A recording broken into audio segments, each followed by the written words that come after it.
Hey, this is Scott Steiner, Big Papa Pump, the Big Bad Booty Daddy, and you listen to IcoPod, the best podcast going today. Holler if you hear me.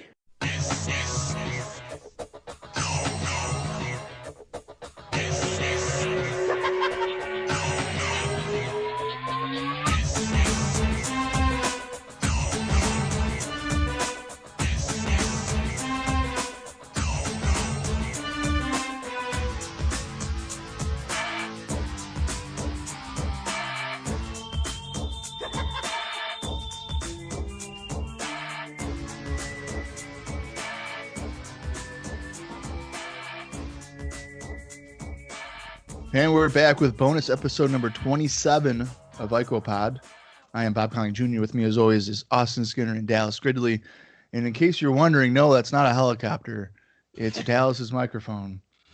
Because his USB I'd be port surprised is if they could hear it. Well, just in case, it's not Sting coming from the rafters. What? It's Club La Vida. La Vida, yeah. It's just Dallas's microphone being a pain in the ass. Dallas, you can't hear it, can you? No. Okay. That's why you know what? I think this is a rib, and I think you guys are just being mean to me like you always are every week. No, well, you're being mean to us because literally it's like a helicopter is flying over the house. Well, if it's that bad, I'll just... Oh, shit. Hold on. Oh, fuck. I can't believe I forgot to tell you guys this, and we're going to tell it on air. Oh, boy. Speaking of helicopters, over the weekend, my neighborhood looked like an episode of Cops. Now, just to give you a point of reference, my actual little circle is all older people. Most of them work at Universal Studios and have for over 10 years. Very quiet, pretty much a retirement community, the way it feels. Now, directly outside of my community are several apartment complexes that are just not good at all. Just very bad area outside the complex limits here. So, over the weekend, I'm sitting on the couch. It's late. It's like probably 11 o'clock. And I see people walking in my backyard. And like the way it is it's a very small little backyard. You kind of get a little patio, a little bit of grass area, and then it's a fence that runs kind of the length of a schoolyard on the other side of the fence. So there's really nothing there, but there's only dividers on your patios. So that grass walkway goes like the length down my little condo section here. So long story short, I'm seeing people walking back there, which is not a very common thing, especially at 11 o'clock at night. So I kind of turned my TV down just to like look out and be like, what the fuck is going on here? Probably a minute later, I'm still standing there looking to try and see. 2 cops walk by with like a canine unit and flashlights. And I'm like, okay, that's very bizarre and doesn't happen often at all. Now I'm hearing helicopters circling. And it's just going around, going around. They got the spotlight down that we're able to see like inside the house. So I'm like, okay, either they're filming cops or there's like somebody loose in our neighborhood.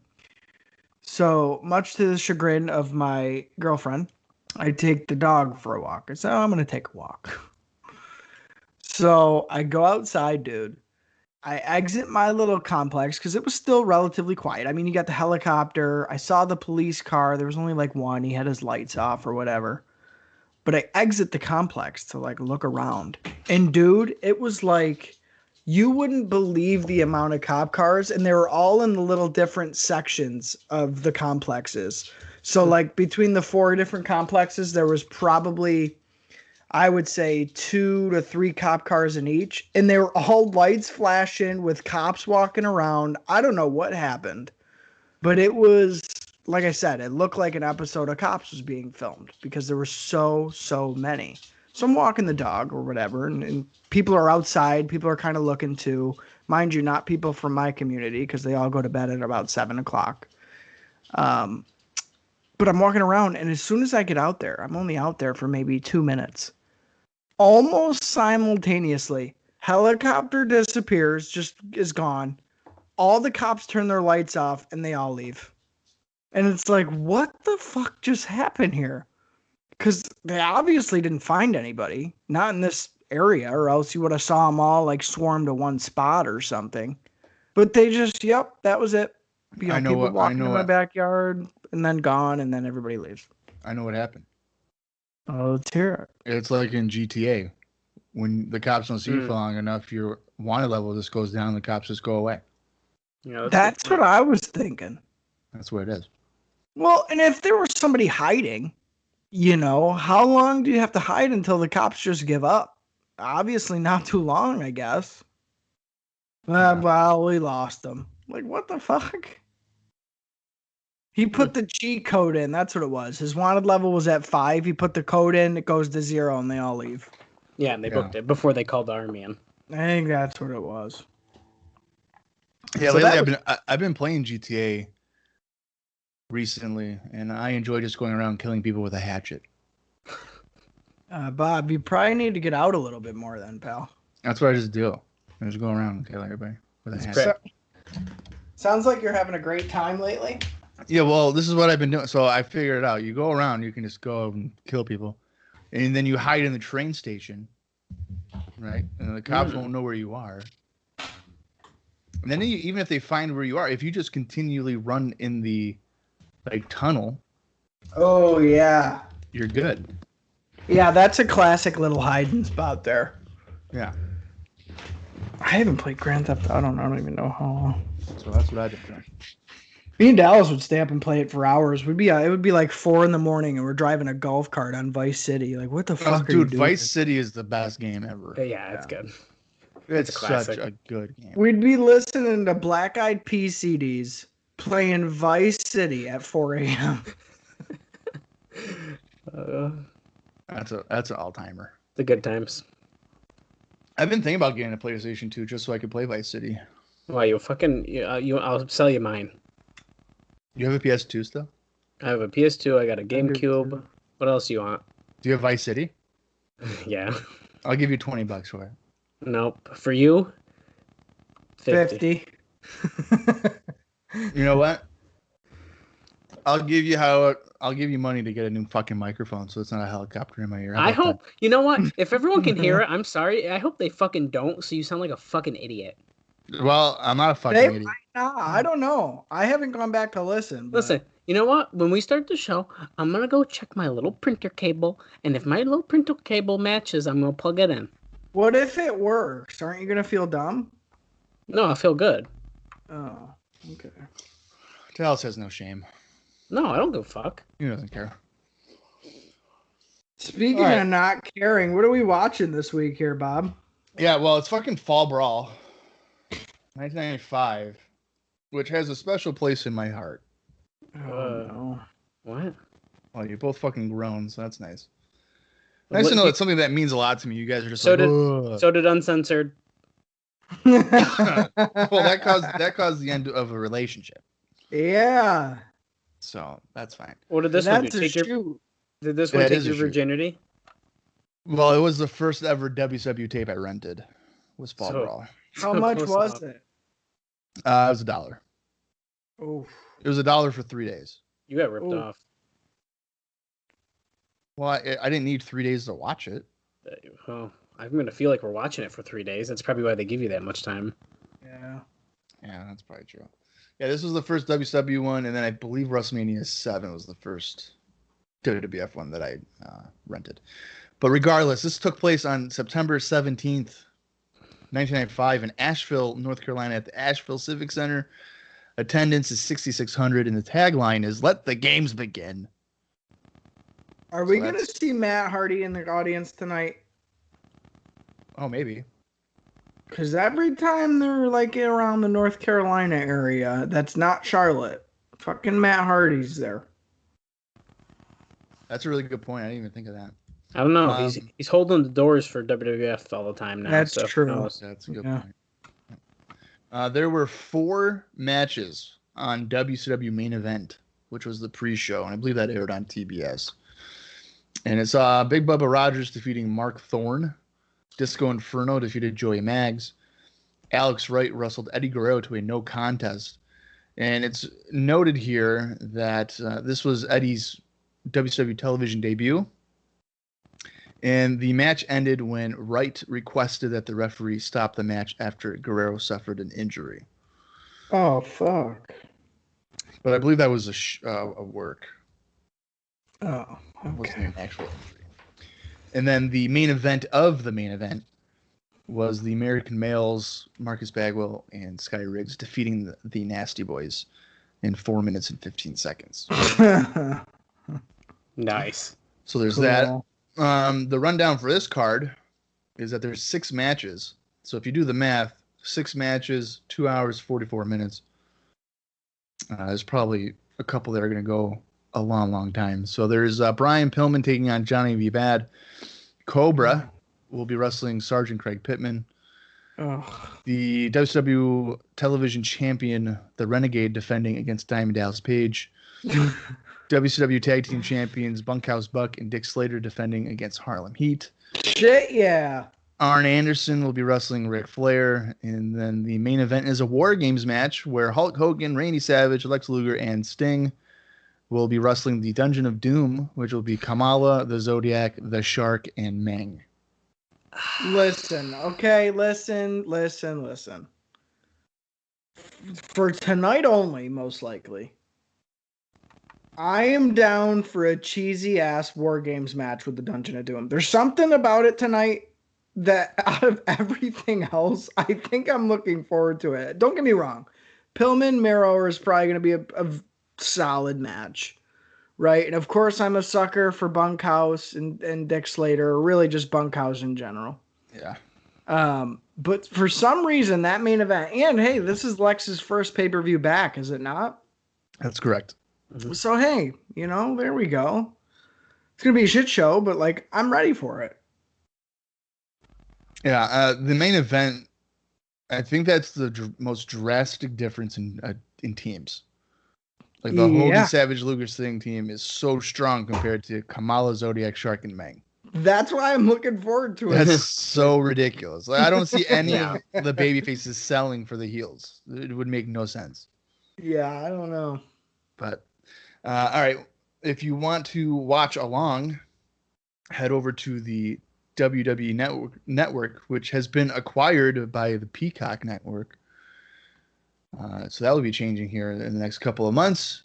Head over to WCW Fall Brawl 95 after going to In-Ring and you find it, whatever, blah, blah, blah. Go to all zeros. I'll count down from 5. And then when I say play, press play. This week I do not, or this time around, I don't have audio because my computer is being a bastard.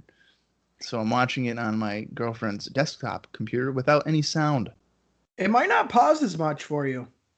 Probably not, because she even said like she has nothing downloaded on this computer. So it was actually going pretty fast. Cool. When I even started. So I'm going to count down from 5. When I say play, hit that damn play button. And hopefully for the next 3 hours, we don't want to rip our eyes out. So here we go. 5, 4, 3, 2, 1, play. Buffer. Don't say it. Mine just did a little, but we're good. I didn't buffer. Look at these graphics, dude. It feels like you're playing a Nintendo 64 army game. Is Ric Flair and Arn Anderson against one another really drawing any money fucking at all? No. No. They're going to meet in hand-to-hand combat. I'm fucking ready. I don't give a shit. Now that War Games match. And Shark? Come on, dude. I'm not a shark. I'm John Tenta. I hope it comes down to Luger and Shark at the end. I don't.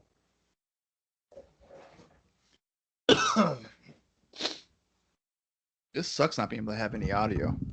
Oh. Yeah. Yeah, buddy. You're going to be all sad and lonely during the show, and here I have the announcer talking about Meng and Kamala. Has You gotta Kamala get been another back head- on? Has Kamala been back on pay-per-view, or is this the first return for him too? He was at Bash at the Beach. Why don't I remember? Oh yeah, I do Yeah. remember. It was a match. Yeah, I do remember now. Bobby looking good. Thanks. I appreciate that. I'm Tony Schiavone, and you see me holding up my hand here? My dick is this big, okay? And let me tell you, I get hit every night in it by all the boys in the back. They just slap me on the way by. They're all a bunch of slap dicks.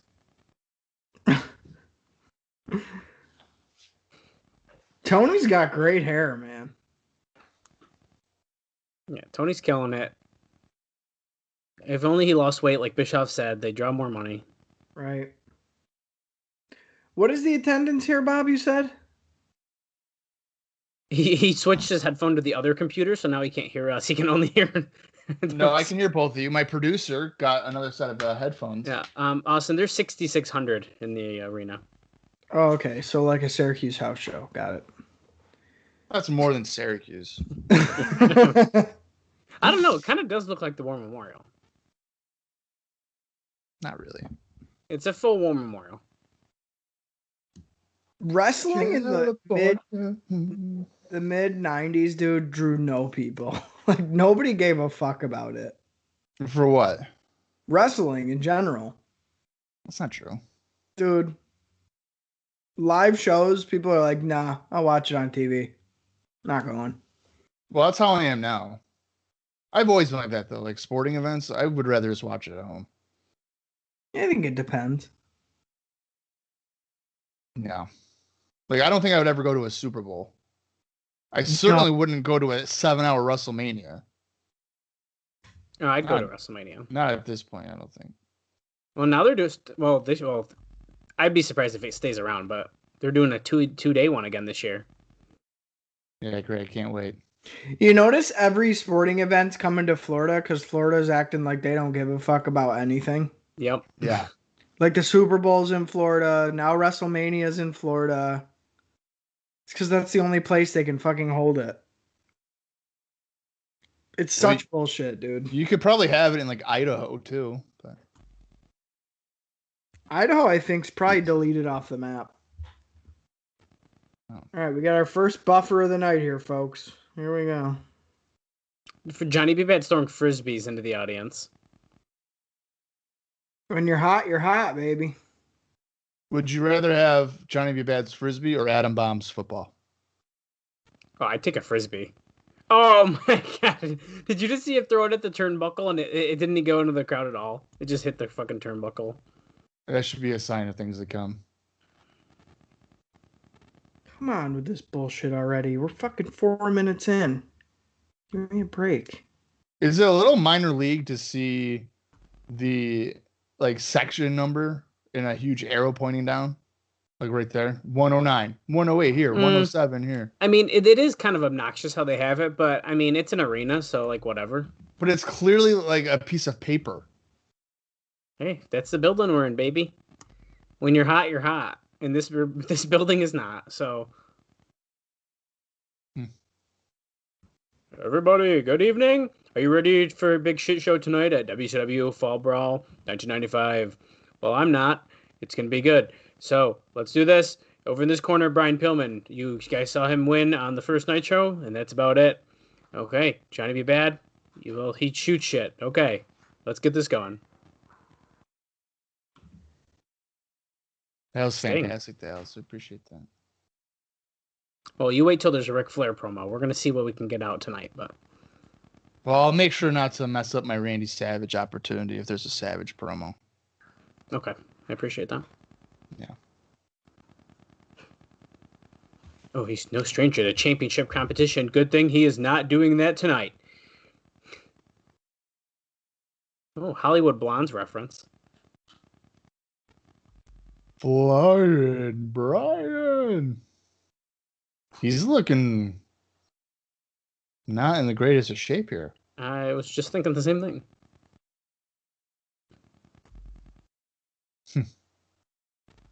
Wearing red, white, and gold. Look at that guy. He's like, yeah, dude. You guys, I'm banging Sable. You know it. Piece of shit. It's been a while since we've seen Johnny B. Bad on pay-per-view. Yeah, but you know, he's back tonight and he is once again opening. Well, yeah. He's not a main eventer. Yeah, but if he's on the show, he's in the first match. Not the second match, not the third. He's in the first match. That's right. Gotta start off hot. How about a time check here, guys? 6 minutes and 50 seconds. 51, 52, 53. All right, I think I lost internet for a minute, but it could be wrong. Well, the call's still recording, so I don't know how that would be possible. Yeah. It also looks like I'm on a different Wi-Fi network, so that's very interesting. And I'll keep you updated on that. How the hell did you manage to get on a different Wi-Fi connection? Must have been the next available. So. Well, what happened to your internet? No idea. So remember when Dallas was like, "Hey, do you want me to just record this?" I had a feeling tonight. Then why didn't you just let him fucking record it? Because I'm stubborn, and I want to be the star of the show. I want to be the star. I got my sweet Google Wi-Fi that's faster than shit. It's okay. Well, here's the thing, okay? If this is a fuck up, I ain't re-recording Fall Brawl 95. I ain't doing it. No, so everyone listening now, if we make it 10 minutes, sorry, it's a 10-minute bonus. It'll be the new SummerSlam 92, pal. Austin had a good helicopter story, and that's what you guys get, this special Thursday bonus. And if you don't like that, I got 2 words for you. Too bad. That's right. Good news is I haven't buffered since I joined the new Wi-Fi network. Well, hey, while this match is going on, as they just keep like locking up and shit, arm lock here. I just went through all my old wrestling shirts, and I found some pretty interesting shit. Just like I can't even imagine, dude. I have the most random assortment of old wrestling shirts. How many shirts do you have? I did not count. 50. Oh, I'm sure. I didn't count. But realistically, I bet, counting ones I wear, there's probably more than 50. But, you know. Well, I know for a fact you have at least like 4 or 5 DX ones. Oh, bro. 4 or 5. There's probably 10. I wasn't sure. Wait, the DX era for you was like, what, 06? Well, so here's the thing. That's when you would have been buying T-shirt merch, yeah. Well, like the stupid DX? You were one of those guys? Yes, but then I started get a glow stick. Yeah. No, not the glow stick. It was pre-glow stick. Okay. Right. But I bought old shirts too. Sorry I wasn't fucking 30 in 2006, Robert. Wow. Okay. That was when I was a kid, so that was when DX was cool to me. And so, yes, I bought every shirt you weren't a kid in 2006? I was in 6th grade. Yeah. Yeah, but you know what? You were having sex in 6th grade, so what are you talking about? You're an adult. That was like more like 8th, 9th, but, you know, teach their own. Yeah. Dallas isn't getting himself enough credit. He liked old DX before new DX was like shitty, but cool.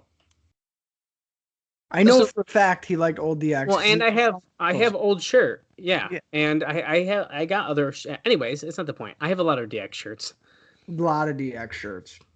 I found shirts that I didn't even know were things, like rip-off shirts that I found at random store. Like, I just got it all. And guess what? None of them fit me. No, I was going to say. I did find a pile that was my current size, so I set those aside to decide to incorporate them into my wardrobe. But you know, if you probably stuck to your keto diet, you could probably fit back into them. I'm not on a keto diet, but I'm saying you probably should be, so that way you could fit into the shirt. No, Dallas used to do the same thing everybody did and bought a size too big. Yeah, so Bob, I have extra larges and large shirts. I'm currently wearing a medium. Yeah. So you don't wear shirts that are big? Not that are larges or extra larges. I'll swim in them. Oh, yeah. Bro, that's the point of a shirt. No. Especially a wrestling shirt. That should be very loose fitting. It shouldn't be tight to your body. What? Yeah. As if you've seen me fucking wear a shirt, dude. Mediums are not tight to my body. Yeah, they are. Get That out of shirt- here. Do you even that know what a shirt- tight shirt is? The shirt you're wearing right now is like strangling you. This is a fucking different kind of wrestling shirt. It's a fucking long sleeve, like comfy ass shirt because I'm. That's cold probably as what the fuck. sound is. It's probably not your microphone making that fucking noise. It's probably you choking because you're wearing like a turtleneck. Yeah. Speaking of choking, can we just say how much of a face full of nuts Johnny B. Bad swallowed when Brian Pillman just head scissors him? Yeah, when he scissored his face, he got Yeah, a dude, fucking it was- mouth of nut. Full nuts in the mouth. He even had to readjust and be like, "Oh, my nuts are in his mouth. Let me move a little bit." Well, it looks like Johnny's bleeding on his. Yep. Oh, from the nose. It's a fucking slobber knocker. Okay, I thought it was from Don't his be leg, talking. but he's bleeding from his nose. I'm surprised we haven't gotten a wide shot yet. you By know God, why he's by bleeding God. from the nose? Johnny is, yeah, Yeah, you know why? because he just got a face full of nuts. Yeah, you're goddamn right. Yeah, I knew it. Well, Bob, if you noticed when they just showed that up close, well, sort of up close shot, they saw the blood and they flipped real quick away from. Yeah, it. I did notice that. Oh, it's like all over his face. Yeah, Oh, so yeah. like right there. I guess maybe if this was on regular television, they probably would pan out. But since it's on pay per view, they don't care. Maybe. Well, that's not. I don't think that's necessarily true because what was it? Was it Vader throwing the chair shots and shit? They were showing like a hard camera from like the crowd, and you could barely see him doing that. He's like swinging the chair and stuff. Yeah. I didn't know that Johnny bled in this match. I'll tell you what, Johnny B. Bad's got some cool gear. I know it's like flashy and dumb, but I like it. You could tell he's put money into it. Put it that way. I'd I like like to that. confirm the printer cable is not the same as my microphone, unfortunately. Damn it. We're All right. stuck with the helicopter sound.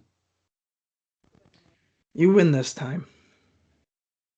I had Kaylee grab it. I said, "Hey, I need you to grab the USB cable." She's like, Didn't you "Fine." just get home? Yeah, she walked in the door. I said, "Kaylee, I need you. Get the cable. Get the cable." Hey, so do you guys have an air fryer? Yeah, I do. What do you normally put in your air fryer? All sorts People? of shit.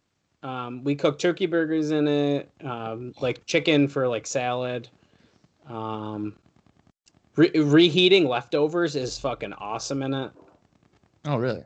Yeah, like if you bought like I don't know, let's say you went to Tully's and you didn't want to give the tenders to someone down the hall or something. Instead, you decided to put them into your air fryer. It heats them up and it's like they're fresh. You're a son of a bitch. You're a son of a bitch. We've been contemplating getting an air fryer just to It's good. like do our own fried pickles. We haven't done Oh. pickles yet, but we really want to. Yeah, I was thinking, because I got one for Christmas, because you know how my mom canceled Christmas, and then she brought it to me like a month later. She was like, "Oh, by the way, here you go." Right. So I had that, or I have that now, but I don't really know what to put in it. Although I've wanted one, Didn't yours come with like a little book of recipes or no? I don't know. Ours Anytime I get something like that and there's paper in it, I throw it away. you should check. Ours came with one, and we've cooked a lot of the recipes in it. No, and it's pretty usually good. like directions. So like Sarah was putting together a desk and there's papers in it, and I shredded them. And she was like, "What the fuck?" And I was like, "What?" It's in the way. Yeah, but she caught me before I could do the second set, but the second set was Spanish. So I had done the English one first. Nice. So now like your little thing has a mustache on it. Yeah. What? A mustache. Hey, by the way, guys, this match has been a lot of rest hold shit. Yeah. Yeah, which I'm really kind of disappointed about. I was actually looking forward to this match, but fuck, it's not very exciting. Yeah, on paper was probably going to be the most technically enjoyable, but like not so far. Well, there's probably a reason why it's going to have a slow start. Because they only get 4 minutes. They get 29 minutes. No. Yeah. No, they don't. Yes, they You're do. lying. I swear to God. What? Brian Pillman's been on TV like 3 times, and he's getting a 29-minute match to open the pay-per-view. Holy Yeah, man. shit. Dude, these guys have a... How long have you been waiting to tell us this? Holy shit. 29 minutes. I didn't know if I should even tell you guys, but it felt like a pretty suitable time to be like, oh, by the way, this goes a half hour. Shit, Okay. I thought we were working into the wrap-up here. So did I. This shit's fucking not even half done. But you know what? I don't want to knock it too much then, because you know we might pick up pretty quick then, and this might still end up being the match tonight. You know, it does. I would say the first half takes forever, but once it gets about 20 minutes in, it's okay. Okay, I'll accept it. It takes a while. Do you think they were like at the curtain and they were like, oh, by the way, guys, 29 minutes, and they both shit bricks, and they were like, what the fuck are we gonna do? 29 minutes? I think out of the two, Johnny B. Bad would be like, are you fucking kidding me? Yeah. I've been wrestling DDP in 6-minute matches. You want me to go a half hour with Pillman? Yeah. Oh my God. Good thing he got busted open within 5 minutes. Right. He was probably talking to Eddie Guerrero, and he's like, Eddie, how many somersaults do you think I can do in a half hour? Because that's the only high spot I know. Is a somersault to the floor or a somersault off the top to the canvas? This lady's like, get in there, Brian. Get into the rig. I still like when we saw on Raw, what's his name, getting like pushed around and snatched by the girl in the front row. Oh, shoot. Who was that? I can't remember, but it was either last week we watched or the week Was it Dean before. Douglas? Yeah, it was Dean Douglas. Yeah. I knew it was somebody silly like that. All right, we're getting some pandering to the crowd here. Now we're laying in the strikes. Pillman on the offensive. Hey Dallas, how many times do you think it would take for me to knock you down to the floor if I punched you? Well, it depends. Which noodle arm are you going to use? My dominant noodle arm. It'd still probably knock me over in one, but yeah, I was just wondering. Okay. It doesn't take. I'm much. just gonna throw this out to you, Dallas. The next time I see you in person, I'm just gonna kick you straight in the nuts, and then I'm gonna spit on you. Okay, and then I'm gonna take my nuts out because you've seen my nuts before. I'm gonna drop them on your fucking forehead. Yeah. So you're gonna pull a Brian Pillman? Yeah. Okay. Listen, I wasn't gonna. And then while my nuts are on your forehead, I'm gonna take that picture of Virgil that has his nuts hanging out from Cameo, and then whisper in your ear, "Fuck money," as my nut hair just grazes your lips, because you're a piece of shit. Oh God. Wow, we're getting detailed. We're getting real detailed. Motherfucker. Oh God. Yeah, you know, because I'm mad. I'm watching Fall Brawl 95. This is the first time I've watched this fucking show in probably 26 years. I doubt that. You I'm probably not lying. I don't. You probably reviewed it 5 years ago for your website. No, I did not. Well, and Matt Petticord did. Okay, and I have not watched this show. Right, and here's the thing: the only reason we're watching Fall Brawl this week is we could have had probably the week off if we wanted to, but the only reason we're watching it is because Dallas is watching Nitro, and like if we fall behind with the pay-per-views, it makes his watching Nitro less enjoyable. So now we have to like keep in order as close as we can with the WCW pay-per-views, because if not, it's going to ruin Dallas's watch through of Nitro. Well, you're not wrong, because if it was just us, we wouldn't get to Fall Brawl 95 until we probably got to like 1998. It'd be 2028 by the time we watch it. I can't deny anything you just said. No, I know you can't. But I mean, listen, if we really don't want to watch it right away, I'll watch it on my own, and then I'll watch it again with you guys. Well, it's funny because it's funny because you didn't even hide it. It was like, oh well, we can build up a good library, and then Bob was like, yeah, and then we can take a good little chunk off like we used to. Dallas was like, well, no, I don't think we should do that. I think we should watch Fall Brawl next week. It's like, oh fuck. Well, hey, we needed this. Don't even lie. We needed to watch something that wasn't a WWF show. No, but it didn't have to be a 3-hour Fall Brawl. No, but soon it's going to be Halloween Havoc as well. So we're almost there. I'm quitting. And realistically, we shouldn't build up 5 pay-per-views at a time. But Do we need to keep current with fucking Nitro? Fuck off. No, we do not. I don't think we have to be. We're treating this as if we're going to the video store and grabbing it. So it's usually a month or two anyway before it gets to the shelves. Yeah, Dallas. Jesus Christ. I think one of these days we should all take a Saturday off from work and just record for 12 hours. Well, that would require for some of us to have to work on Saturday. I'll take it off. Okay, then fucking do it. Let's wake up at 8 o'clock. Actually, we could do that if you actually really wanted to. Let's wake up. Let's get up at 8 o'clock. We'll watch a couple of 12 hours. No, but yes, 8 to 6, motherfucker. Take an hour lunch at about one day. At about 1. Johnny B. Bad just suplexed Brian Pillman to the floor from the apron. We did 9 hours one day, Bob. Yeah, I know. So let's go for 12. If we do a Saturday show, I wanted to. Oh, Johnny doing a fucking splash over the ropes there to the outside. If we do a special Saturday show, I want it to be something way out of the box. What's that? Like, we tape traded and got a New Japan tape or something like that. Like Super J 94. We're gonna be here for 7.5 hours. There's 18 Skype videos. Long, you piece of shit. There's gonna be 8 Skype videos that Bob's gonna have to edit together to upload because you don't fuck Bob's edit life. it. You don't fucking edit it. You put music at the front and the back. You fucking throw it up. You know how long that takes. And half the time you don't even label it right, so the episode gets fucking deleted anyway. Wow.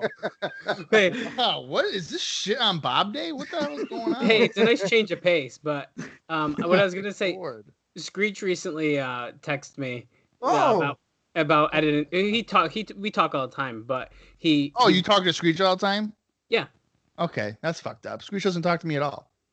Well, he likes some of us more than the others, but okay. So we were talking. He's like, oh, you don't. He mentioned like a joke we must have made like weeks ago, and I was like, Screech, I honestly don't remember saying that. Like, I really don't.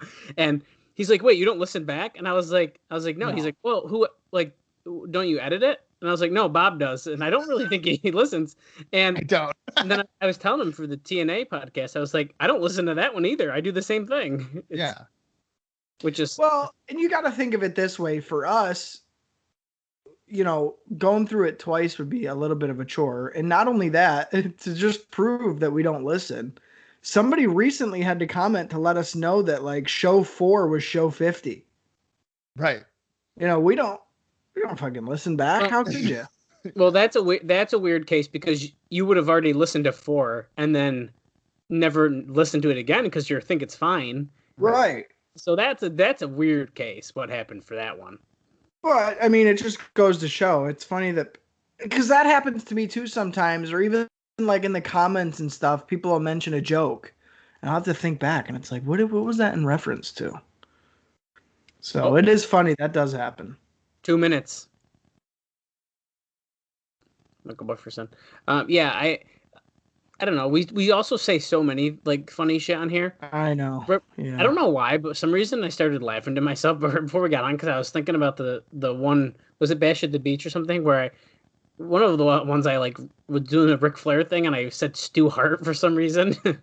And like I was just sitting here laughing to myself and I was like, why is that so funny still? Well, I think it was Bash at the Beach because you were confusing like Stu Hart with Angelo Poffo or something. Yeah. It was either that or Great American Bash. Yeah, Bash it was one of those. When Apollo shows up. Dallas, did you do like a Gordon Soley impersonation? Yeah, that was during the Super Brawl. That's a classic. 95 one. Because he was like talking during the Legends like intros. Yeah. Oh, so Slamboree. Oh, Slamboree, not Super Brawl. Okay, because one of my buddies like messaged me and he was like, "Dude, your friend has a great Gordon Soley impersonation." And I was like, "What?" I remember that episode. Yeah. That's wicked funny. 100%. No, you're right. Slamboree, and I think I carried it over to one of the other ones. Yeah. Like I kept doing it. Every time he's on, dude, he fucking does it. We're in some sort of seated fucking submission hold here. Brian Pillman on the offensive. Yeah, like a seated abdominal stretch. Both guys Sweating. I like how I was just gonna say Johnny is sweating profusely. I mean, Brian's not sweating that bad, but No, Brian's hair is still poofy. Yeah, that's true. Oh, The Tutti Frutti is the name of that left hook. 2 count because he was underneath the ropes. There's like less than 10 seconds remaining. Oh. I think. I can't hear. What's Pillman doing? Eric Pillman. 7, 6, 1, 2. Oh, 4, 3, 2, 1. That's a draw. What? Okay, see now that's stupid. Buffer was just counting down from like 3, and then he stopped counting, and then they went to the backslide, and then they rung the bell when Patrick got to 2. So they were about 6 seconds off of the tease of a fucking pin before a draw. Typical Buffer. Why does Johnny B. Bad always have draws? Why is his mouth so close to the microphone? Your attention, please. It's weird he's in a blue suit. Oh. According to Bruce Buffer, the WCW board of directors must have a winner, so we're going to overtime, even though no one told them that, except the shit. referee. Hey, you guys are watch wearers, right? I mean, I have an Well, Apple Watch, if that I was counts. going to say, I am classically. Okay, do you wear it on your dominant hand or your non-dominant hand? Non. Oh, I'm excited to hear this. Non. It's on my left. Right. Bob, that's what how- is your answer? It's your non-dominant hand. 100% correct. Okay, because Michael Buffer had his watch on his dominant hand. Most of the time, you'll see people wearing a watch on their dominant hand if they're like in the Marine Corps. Oh. Because like they'll have their hand up closest as their dominant. when Right. you're- Oh. However, Michael Buffer, I don't think was in the military, so I don't know if he has an excuse. Okay, so Johnny B. Bad just got whipped into the guardrail by Pillman, and there is an infant on a woman's lap, literally right where he hit. Sounds like a PTSD just waiting to happen. Well, Mom, maybe I wouldn't have trust issues with men if you didn't bring me to Fall Brawl 95 when Johnny B. Bad was rammed into the fucking railing. And she'll be like, son, go to bed and drink your chocolate milk. I'm not your son. I'm your daughter. I hate you. Pillman's on the top, and we get a double drop kick. We've seen that spot about 20 minutes ago at this point. Yeah. That's all right. Is it me, Bob, I guess, or does Brian Pillman look not motivated at all? No, that's 100%. And I think that has to do with the condition he has been in. Because even on Nitro, on the first Nitro, I was surprised that he's kind of. I really shouldn't speak because I'm the definition of flubby, but he's looking kind of flubby. Yeah, I don't know. It's almost like really late 94, 95. The wind is out of his sails. He's definitely feeling 100%. stale, I think. Well, I mean, you have to think really since. What? I mean, most of '94, he wasn't even on pay-per-view. Well, that's the thing. I think it was like maybe a come to Jesus moment. Like, what am I doing? Yeah. Because he is kind of floundering. Brian Pillman's really not the focal point of much. Right. Well, after Fall Brawl here on Nitro, he's sort of, I think, starting to do like the Horseman stuff, right? Yeah. And I feel like he doesn't look as miserable. Well, when you're actually getting a push, that Well, probably helps. that's what I'm saying. Is I think it kind of changes, really after this show. And Pillman's the sort of guy where he likes to be able to really sink his teeth into something and make it his own. In this case with the Horseman, it's like, yeah, he can kind of make his own in the group, but it's still like the Horseman. So I don't know if that even necessarily will really get his juice flowing. It's like with the Blondes. It was like, okay, let's make something out of it and we can do whatever we want. With his loose cannon thing, it was like, okay, I can make this whatever I want. It seems like when he's pigeonholed or like, hey, we're going to give you a direction, he I don't know. He's just very disinterested. Just not motivated, I guess. Well, is this kind of weird to see the side of his body, the side fat going over his trunks? Well, and that's the thing too. You know, if you feel like you're not being featured, it's like I don't know. Maybe why do I have to look great? Maybe I don't need to. Oh, there's Whoa. a sunset flip off the top. 1, 2. Oh, Pillman kicks out. The energy for the match has definitely picked up since they've gone into sudden death. Yeah. A lot more off the top stuff, which is Yeah. what It we only expected the entire it, match. it only took them about 23 minutes. Yeah. Standing Hurricanrana where Bad just got dropped on the top of his head. 1, 2. He kicks out as well. Pillman's huffing and puffing. Yeah, 100%. I would be too, though. The Although- cardio for pro wrestling, dude, is insane. I It's have pretty insane. good cardio. I used to ride my bike fuck you, Dallas. Okay, I used to ride my bike 6 miles to fucking North Syracuse to hang out with you.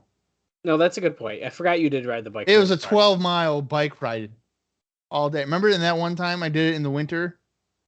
And you guys, because Austin was still here, and he was like, Bob, what the fuck are you doing? Yeah, we weren't happy with you that day because Yeah. someone could have just got you, but no. Yeah, I was like, hey, guys. I was like, it's cold. And you're like, yeah, no shit. It's fucking January. Yeah, I do remember that. I in wrestling school when I was going, they compared the cardio of pro wrestling. Oh God, top rope Hurricanrana Yeah, there. Frankensteiner by Johnny. Someone Um, kicks out again. they compared the cardio to like going up and down the steps of the Empire State Building, which of course is quite the exaggeration. But like stair climbing up and down steps at a rapid pace, I'd say is a pretty comparable like cardio thing. Like that's what it feels like. That's how it seems stupid. Like, oh, you wouldn't be out of breath. But no, dude, you're like out of breath. That's So interesting. the footwork itself, like just walking you around the ring, I don't know if it's between like adrenaline and concentrating or what it is, but the footwork itself, you're like, you feel it. So I have a question. When you were going to wrestling school, you were there with Brute, right? Yeah. Okay. So explain to me his cardio when he goes up the ring steps. He's already out of breath. Well, it's funny you bring that up because the And you then wanna- I have another one. well, you know who was running the cardio? Who? Oh, Logavita, Okay. as well as sometimes like the stretching and stuff, Isis effects. And if it wasn't Isis, it was actually Kevin Graham. So probably some of the most fit ring shape guys that they had. Right. Well, and then I have another thing here as Johnny Bad does. Holy shit. Yeah. I've always liked that. Explain to me the whole footwork thing because one time Brute took a step to the right and he tore his fucking Achilles. Yeah. So how the hell does that happen? I don't think Brute, he might have walked me around the ring. He might have skipped that day. Yeah, I'm trying to think who Pillman walked us with his around the knees ring. up on a splash. Come on, Johnny. Now I think the winner of this is supposed to wrestle Sting for the U.S. title. oh, you know what? That's why he mentioned Buffer did mention Sting, and I was kind of confused on why, but that makes sense Yeah. then. It's going to be on like Saturday night, I think. Yeah, the footwork thing, I think they put a little bit too much thought into it because it's like, oh, always be light on your feet and you got to work this way and you got to walk like this. And it's like, what the fuck? You just You know walk what? around the ring. I can't really, excuse me, I can't make too much of a joke on like Brute and them because nowadays, sitting down to bend down to tie my shoes, I sit back up and I'm out of breath. Pillman just tried a suicide dive where Johnny was way too far. So Pillman had to do like a Superman stretch to even touch him. We're just going to ignore that I can't tie my shoes without huffing and puffing. I didn't want to keep pressing the issue because it's a little sad. I just kind of wanted it to just die away. Okay. But yeah, no, just going back to the training. Yeah, it's definitely, I'd say 80% cardio, 20% strength. Your cardio has to be pretty fucking good. If you're good. Like if you're just a big guy who walks around the ring, like yeah, you don't really need cardio. But Oh. Pillman just crotched himself. I think he was going for like a springboard crossbody onto the apron. yeah, these guys are taking some bumps now. I guess they didn't want to be remembered as a fucking snooze fest. Yeah, it's definitely picked up. Oh, double crossbody. Bad lands on top. Wow. That's the 3? I've never seen a match actually end like that before. Wow. It was a pretty hard crossbody. The way he did land, I mean, it wasn't bad. I just didn't expect that to be the finish, but... No, me neither. Well, you know what? And it also kind of works for me because it had been 29 minutes, so you're probably exhausted, your wind's taken out of you. And, I mean, moments before, he just crotched himself on the top. And Right. So that's not a bad sudden death. Yeah, it's sudden death.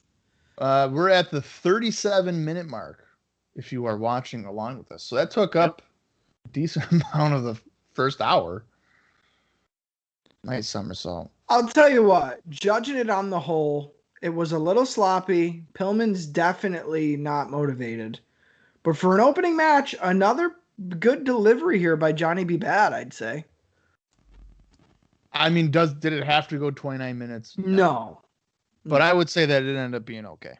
Yeah, they utilized their time for the most part relatively smartly. Yeah. Well, yeah, I think the thing is, if you cut out the first 15 minutes of basically rest holds, it was not a bad match. Well, even with that, to just kind of build some of the drama, I think it's okay. Well, I mean, I don't think it was a bad match at all, necessarily. Yeah. But I'm saying if you cut that out, you cut out 15 minutes, you didn't need half of that. Well, then you have like a Dynamite opener. Like, oh, shit, what is going on That's what I'm saying, yeah. Yeah. But if they were looking for drama for some reason, I guess they kind of got a little bit of it. It's funny, too. We're at the commentators table. You can see him brushing off the mat with a literal straw broom. I'm wondering if they're looking for maybe blood. No, it's the Johnny B. Bad confetti. Oh. Safety precautions. Got it. Yeah, I wish I would have stuck with training, to be honest. It's one of my big regrets. Oh, come on. Here you go, Dallas. This is your time to shine. Okay, Nature Boy. Tonight, you're facing Arn Anderson. Are you ready to face him tonight at Fall Brawl? Nature Boy Ric Flair. Do you think you can do it? Well, I'm just going to keep talking until you're ready to go. Let me tell you something. Mean Gene. These 4 fingers, all 4 of them could get shoved straight up Brian Knobs' asshole. Woo! That's right. The Nature Boy. I got 4 fingers. I got 8. I got all 10.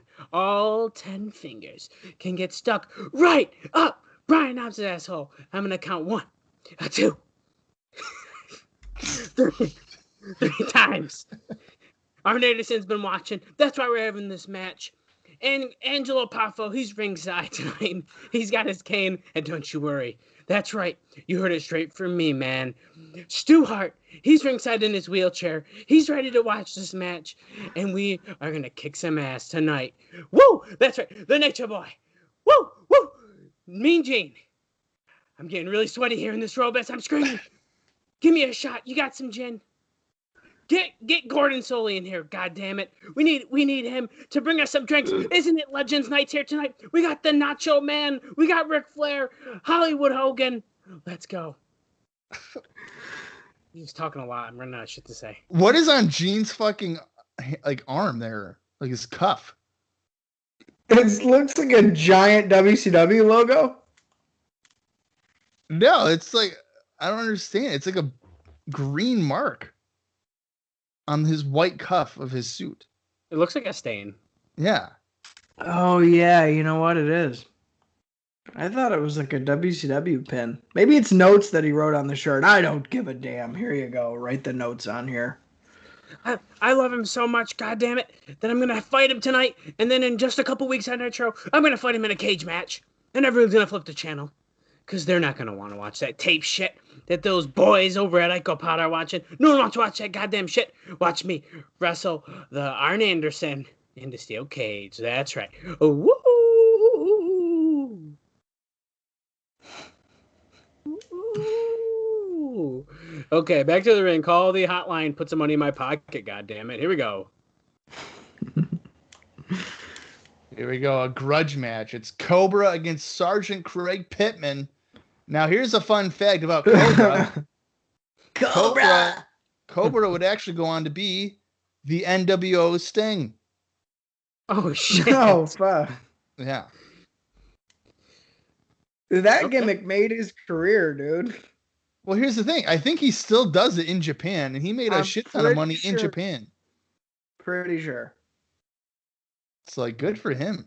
Well, when they came out with the Sting DVD a few years back, I think it might just be the Blu-ray version. I'm not sure. They put a picture of NWO Sting on the back, and then they eventually fixed it. But I have the NWO Sting version. I do remember that.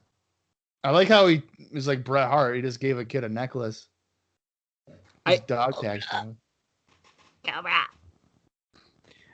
This guy's jacked at least. Yeah. Sergeant Pittman is Sergeant Pittman. He's coming out and he's going to yell at us and he's going to look at us like it's time to go to the army. And We're all gonna, you little maggots. We're all going to watch a boot camp match here at War Games because there's a tank, so we got to have two army guys, Cobra and Sergeant Pittman. Oh, wait, where is he? He's not coming out. Sergeant Pittman's like Tony on SmackDown vs. Raw 2009. Hey, guess what this is? Wait, is that Bill Goldberg's trainer? No. Sarge? That's Prince Iakea, you son of a bitch. Oh. Oh, shit. Chris Jericho, I'm not going to let you disrespect my heritage. And then he's like, yeah, whatever, Prince Iakea. Let me tell you something. Why is there 3 army guys here tonight? Just because there's a fucking tank in the logo doesn't mean we all got to be part of their fucking Marine Corps. Oh my God, he's dead. He just hung himself from the ceiling. Sting.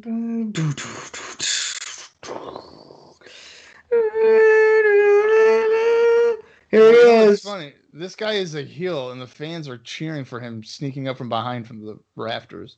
Oh, he can't undo himself. He's gonna shoot him with the gun. He's got ammo. He's got like what is it called? A boiler or something over his body of bullets. Oh, he's gonna hit him. Oh no! Come on, Cobra, behind you. Don't choke him with those. Those are sharp. How is this not a disqualification? Well, because the match didn't start yet. This is military rules, buddy. Yeah, this is a boot camp. Hey, look, Bob, there's the Athena ringside. I was just gonna say that. I was just gonna make that joke. Do you think this is considered going AWOL? Yeah. Look at him. He just threw him at the girl. She screamed. I like that he still has his little harness around his thighs, like he's on the ropes course. Listen up. Oh, look at that shitty elbow to the back. He didn't even sell it. Yeah, that was horrible. Sergeant Craig Pittman fucking sucks. I've never liked Sergeant Craig Pittman. Well, was Cobra not here very long? Because this is the first time I've ever heard his name. Cobra, the character Cobra, I know sticks around until early 96. Whoa. Oh, fuck me. Yeah. Well, good thing he's got his boxers hanging out of his tights. Yep. Yeah, bright blue. He just missed a top rope like crossbody thing or something. Code Red. Oh. I hate how these guys have the same gear on. I've seen a better Code Red. Yeah, this one ain't it. Yeah, the one in my fridge, you son of a bitch. Wow. Cobra just gave up. So there goes the push of Cobra. Yes. Cobra. Good job. Well, see, if you think about it, though, this match lost about 10 minutes because Pillman and Bad picked up 10 minutes. Dude, if this match had gone 10 minutes, well, I'm really glad it didn't. But I would have exited out of the WWE Network and then pretended to have watched the remainder of the show. well, listen, what I will say is that the repelling little entrance was cool, which is probably why they were fucking cheering him. Like, I really didn't expect that. I thought that was cool. That's about as where that ends. Yeah.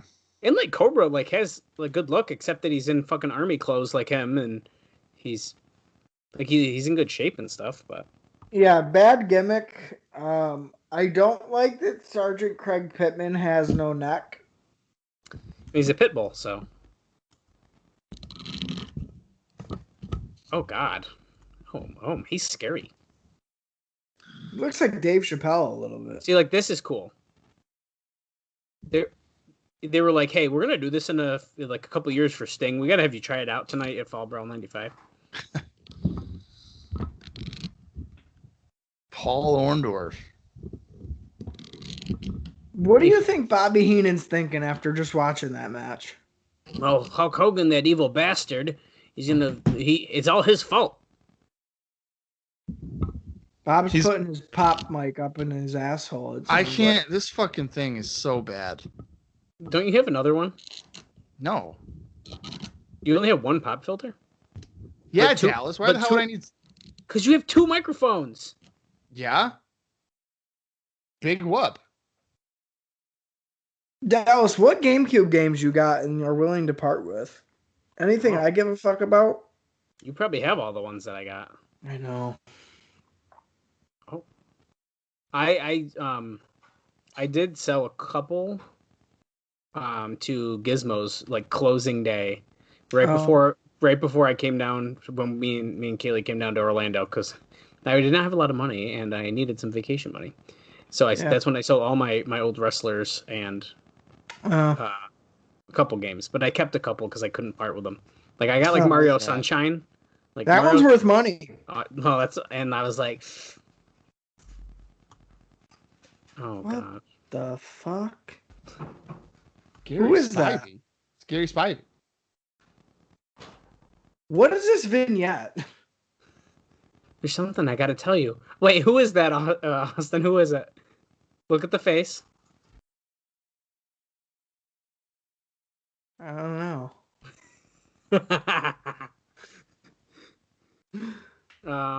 How can I say it in like a code? We used to say he had like a camel. Oh, let me look closer. Come on. Oh yeah. Yeah. Yeah. At 100%. Are you guys not gonna say it? That's Shouky. Okay, that's what I figured. Oh, you used to say he has a camel. What is? Why is Paul Orndorff playing along with this bullshit? Because he needs a job. He's like, yeah. So what? I'll look in the mirror. Is this like a rib, brother? You're trying to make me look at my own arm? I know it's fucking small. All right. It's like, wow, look at me. I used to be the fucking man. In the WWF, I was going against Hogan. And now I'm doing this hokey bullshit. Paul Orndorff, what are you doing? What are you doing?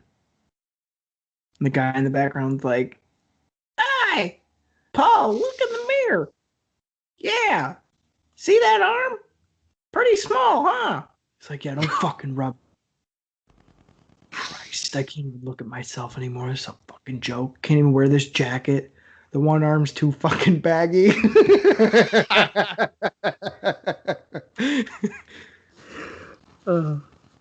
fucking stand WCW. They got me doing this fucking hee-haw bullshit. This asshole in the back. Why does that guy have a Lego piece on his head? Why is this guy in Paul Orndorff's fucking locker room? Are you in my mind? He's trying to support his friend.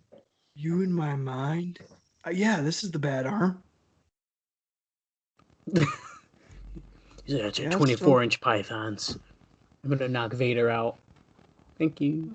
You ever see the hot rods with the big wheels in the back and the small wheels in the front? Well, I did that, and it's just left to right now. This is dumb as shit. Look at him kiss the mirror. Oh, God. He probably felt like such an asshole doing that. Can somebody explain to me who that guy was? I got no idea. Scary Spivey. What does that fucking mean? I'll look it up. I'm pretty sure he was like a psychic guy, wasn't he? Let me see here. Your guess He is as looks good like as mine. a fucking really bad elder. Gary Spivey, TV host. He is. Wow, this guy looks weird. He's a spiritual healer. Oh. Like in wrestling or like outside of wrestling? I mean, outside of wrestling. He's a psychic, medium, healer, cold reader, television, and talk radio personality. Well, I'll tell you who needs to go see fucking Gary Spivey is DDP's wardrobe person, because this is a terrible fucking outfit.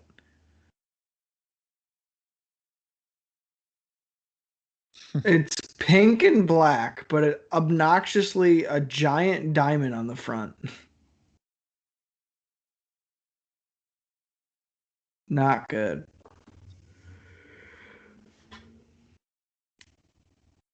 You're just a hater on DDP. I like that outfit. Who would you rather have, DDP or Renegade?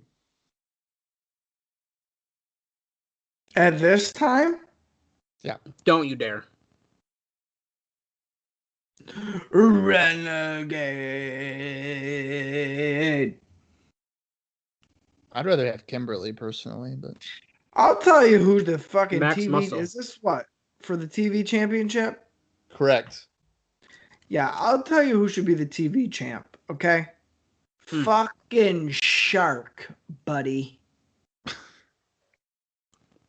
There's Yeah, worse I love choices, like the Renegade. I hope the Renegade wins this fucking match. I hope we get stuck with him the rest of the year. The only thing cool about DDP right now is the jacket, and that's even pushing it.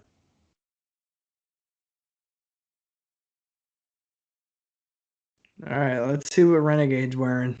Let's see what outfit he ripped off this week. Let's see what Warrior gimmick he took. Fucking TV champion. What a joke. Oh, he didn't really even run.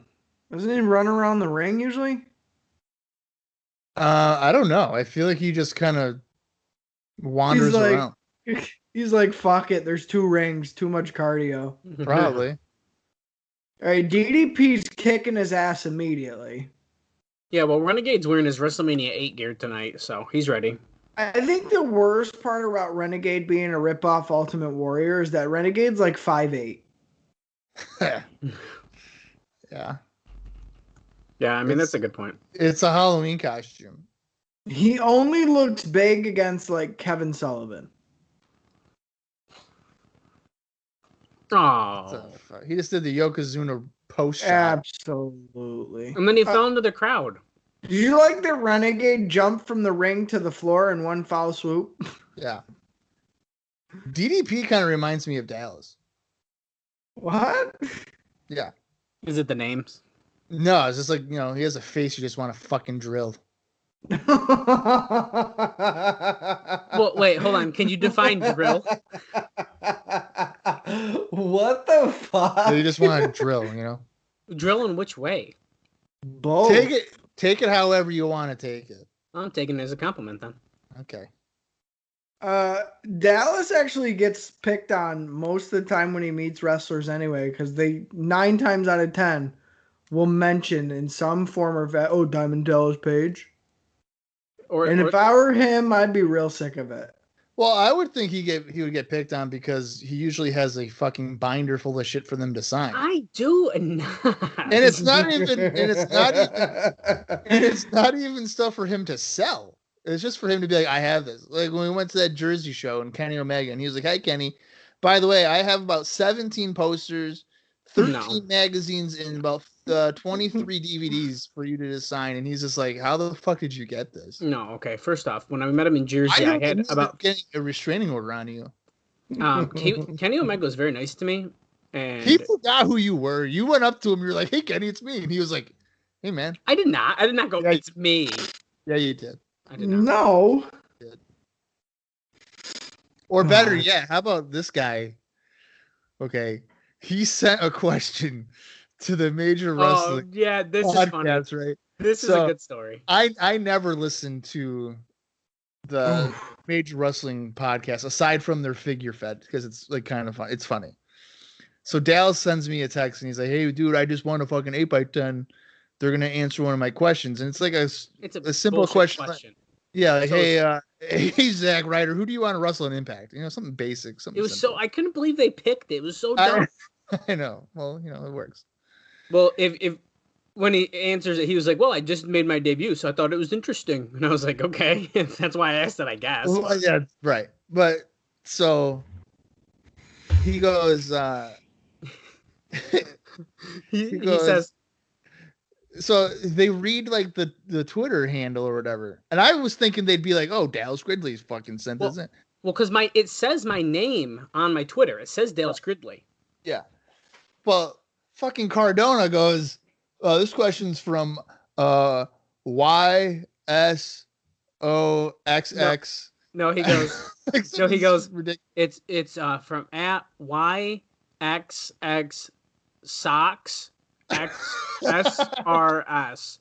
And then Brian Myers goes, "Wow, there's a lot going on there." And I was like, he read it like an idiot, which I guess I didn't realize how stupid it looks, but like I also don't think I would have read it like that. So that's like that's, as he says, that's so Matt Cardona. Like that's him.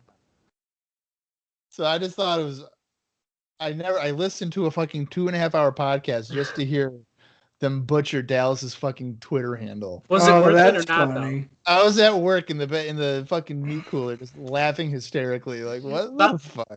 Well, Bob texts me, goes, "Wait till you hear the podcast." I said, "Did they make fun of me?" Like, I didn't want to get made fun of, but I'll take it. Got an 8x10.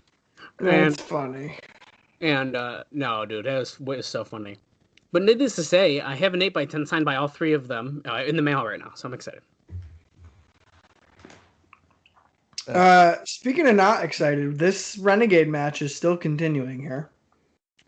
Which I can't believe, by the way. I'm going to give my own time check. We're at 58, 11, 12, 13, 14.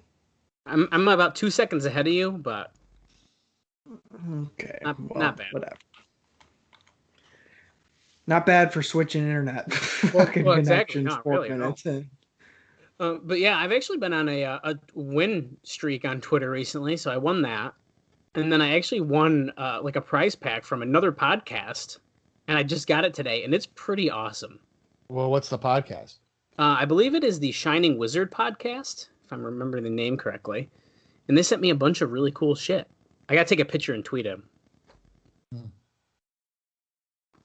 Do you actually listen to them, or did you just enter to win it? I did just enter to win it, but now I feel like I got to give them a shot and try to listen. But I don't. It's hard for me to get into. I just don't have time to listen to more than I listen to, because if I miss a day, I'm backed up for the week. Right. So it's tough. I gave up listening to podcasts just because I don't have the time to fucking do it. Well, that was my thing before. Before I could do it at work, there's no way I couldn't do it. I just didn't have the time. Now I can do it while I'm working. I don't talk to anyone. I mean, so now I can just listen to whatever I want, you know? Yeah, that's what I do.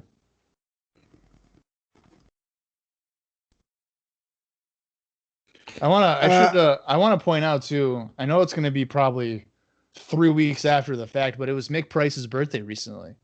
Oh, well, happy birthday! Shout out to him. Yeah. He also just recently started a new job that he's pretty pumped up about. So congrats on that, there, Mick. Well, what's the job? I don't know. I don't know. Should I say it on air? He probably doesn't care, right? Well, I don't know. I'll look it up, and if I feel like it's a mental health facility. He works as he works with a mental health facility. Is that code? No, that's what he told me. Is it code for like a brothel or something? Yeah, he's selling drugs out of his house. A brothel. I knew it. Well, while we're here giving shout outs, I want to give a shout out to a rather new listener but a very active listener nonetheless. Roberto Jose Diaz Gonzalez. Because he shares all of our stuff, and he's the only one half the time that does it.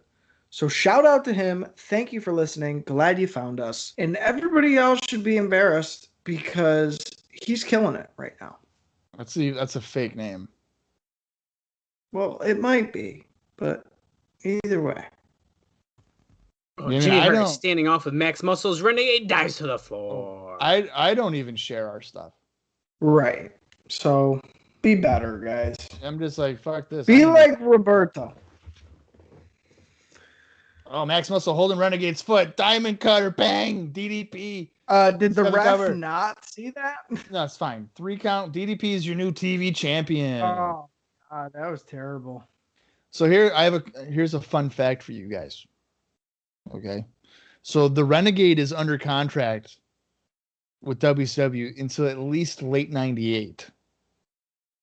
You want to take a guess on how many pay-per-view singles matches he appears on pay-per-view after this match?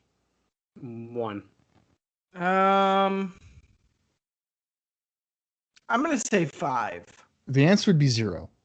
Oh, I wanted to say 0, but He never appears in a singles match ever again on pay-per-view. I'm sure he appears in like World War III's, but that doesn't really count because fucking Jim Powers is in those matches. Now, does he end up kind of just staying on like main event and stuff like that, or? Yeah, he's mostly like on Saturday night. Or yeah, Saturday night is what I was thinking. There is a Nitro match. I think it's in late '95, where they just completely bury the Renegade, and a lot of people contribute that to his eventual like depression and suicide. Wow. Yeah. Well, here's the thing, man. You're set up for failure at the start. Why would you not just hire Ultimate Warrior? Just pay the money and hire Ultimate Warrior. Well, if I had to guess, I'm sure that the Renegade took the job for about, $12. Yeah, but and then Ultimate Warrior would have been about $12 million. Well, here's the difference, though. Do you want, a fucking McDonald's cheeseburger? Or do you want, the top gourmet Gordon Ramsay burger? I mean, probably the McDonald's. I'm willing to spend a little bit more money if I'm not going to have diarrhea the next 3 days. Yeah, well, I'm going McDonald's. I'd like to say me and Kaylee have been cooking a lot of Gordon Ramsay food because we bought his cookbooks, and it's very good. I'll have you know that I had a salad today, and I almost shit my pants again. You had a salad? What the fuck wrong with you? I've been having salads a lot recently because Who are you? I'm kind of afraid about my health. In what sense? Like, I'm just kind of concerned. Like somebody's got a hit out on you? No, like I'm like not taking care of myself properly. Well, that is 100% true, and that's been you your entire life. Okay, well, I don't want to die before I'm fucking 35 years old. Yeah, I mean, I don't want you to die either. And heart problems tend to run in my family. Yeah, me too. Yeah, well, that's why I had a salad today. The last 2 days on lunch, okay? I've had a salad instead of what kind of salad? A salad. Well, what is it? What kind of dressing did you put on? None. What the? Bob, are you a rabbit? No. Are you a fucking rodent? What? What the fuck? You ate dry ass lettuce. Well, I've washed it. Okay, so you ate water lettuce. Yeah. What the fuck? Use a tablespoon of dressing, bro. Holy shit. I would rather use none than to tease myself with a fucking tablespoon of fucking bullshit. If you just measure the shit you eat, it's not bad. This fucker ate dry salad. Yeah. You're a serial killer, I'm telling you. I had the salad at about 10 a.m. And about hungry at 10:05. Well, no, at 10:07, my stomach dropped, and I was like, "Fuck, I gotta run to the bathroom because my body's like green," and it immediately rejected it. Because it wasn't one of those, the frozen pan pizzas that I would eat. Well, How much? what kind of salad do you do? Like a bag salad from Walmart? Yeah. So it's got like carrots and red cabbage and. So it literally tastes like nothing. Right. Well, no, but I'm saying you don't add anything to it. I mean, realistically, do I eat it without any dressing? No, I'm not a fucking lunatic. Okay. I don't know. I think you're backstepping on that. Yeah, so No, guys, trust me, I'm not. Okay. I fucking got a bottle of ranch dressing and I put it on there, right? And I mix it around. Yeah. And then I eat it. And then if I see any like green, I put more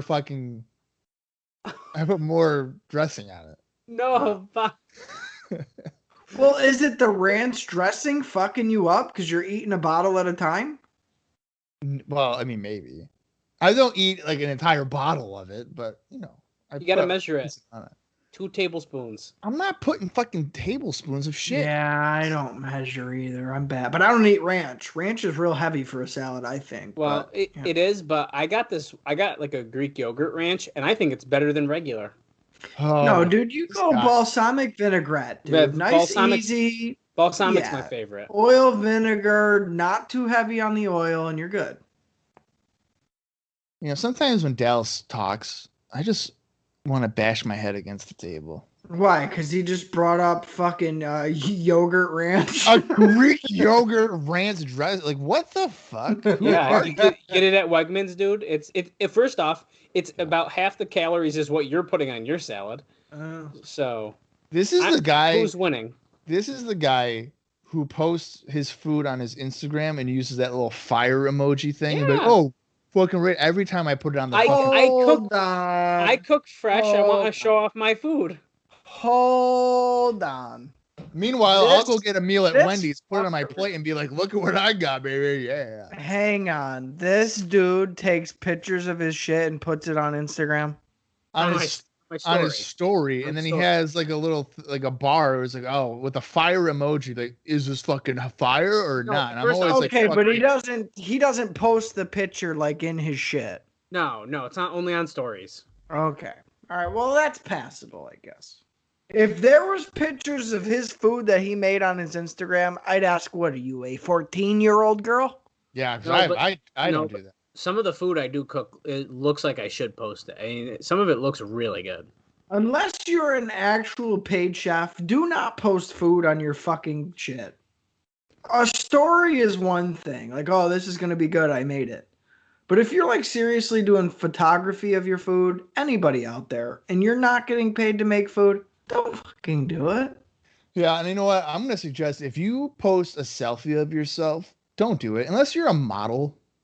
Like, I don't want to see your face. Finally, somebody fucking gets it. On social media. Yeah.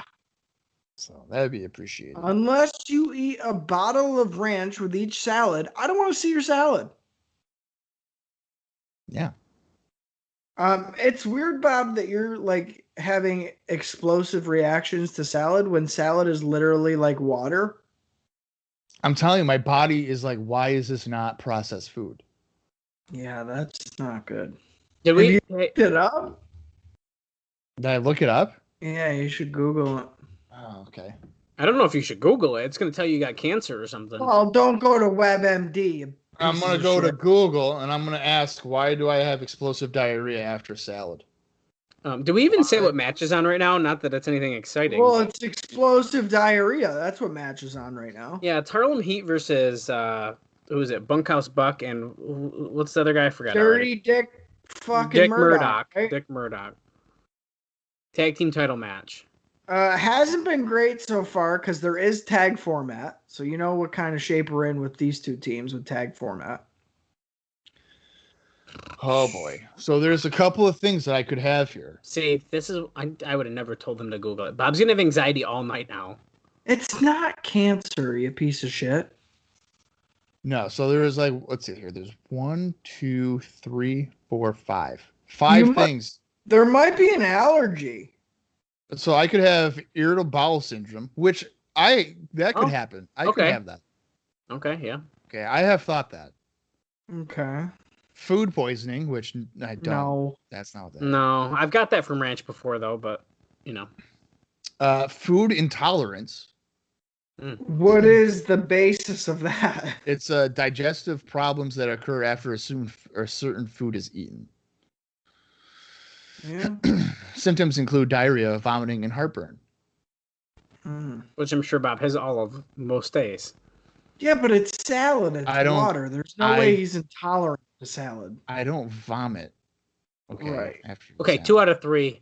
It's okay, what else could it be? Crohn's disease. Oh. Yeah, I guess it could be. Yeah. Well, a buddy of mine has Crohn's. My aunt does. Yeah. And I think I have Crohn's disease just because I fart all the time. Sarah, I think that's what she what the fuck?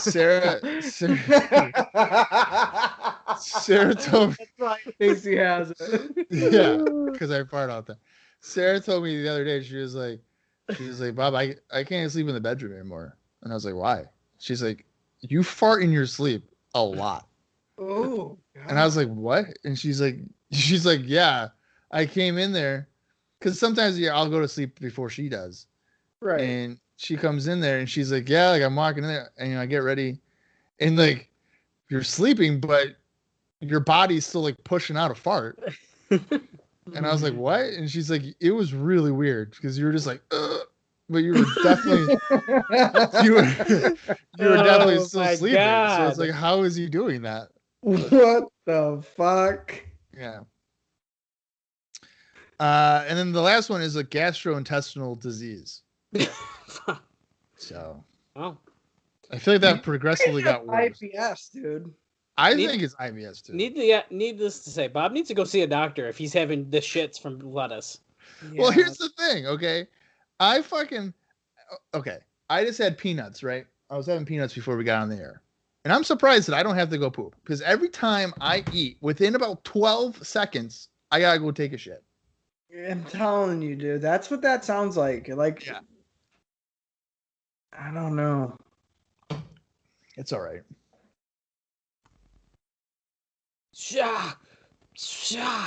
I haven't watched really much of this match at all, mainly because I'm not a Dick Slater and Bunkhouse Buck fan. You've missed nothing. All right. Something that helped me a lot is like more water in my diet. It really helps kind of help put shit together. Yeah, literally. No, I would do that. And I've been drinking like bottled water. I have like great value drinking water. Actually, I have like a 40 case of it. And lately, I've been waking up at like 1 a.m. just so I can pee, and that's real frustrating when I have to get up at 3:15 in the morning. Yeah, why are you drinking the fucking water? Yeah, what time are you doing that? Because I don't drink like 10:30 at night. Yeah, that's too. Yeah, I can't. No, dude. No, I won't drink past like really 10. 10's my bound because I don't go to bed generally till about midnight. So between 10 and 12, I can get it all out. Here's the thing, Bob. You have a relatively active job, right? You should be drinking probably 2 bottles of water per shift. Oh, I do way more than that. Okay. Well, then, yeah, you're good. I drink probably the equivalent of about 4 or 5 glasses of water today during work, and I just pee a lot. Yeah, Dallas always has peed a lot. So I used to bring like I have like a gallon thing, and it tells you like, oh, 7 a.m. you can do it. Yeah. Oh, yeah. Right. So I used to bring that to work, and I swear to God, the first time I did it, I probably peed 17 times. Yeah. Because I drank it like the whole thing at work. Right.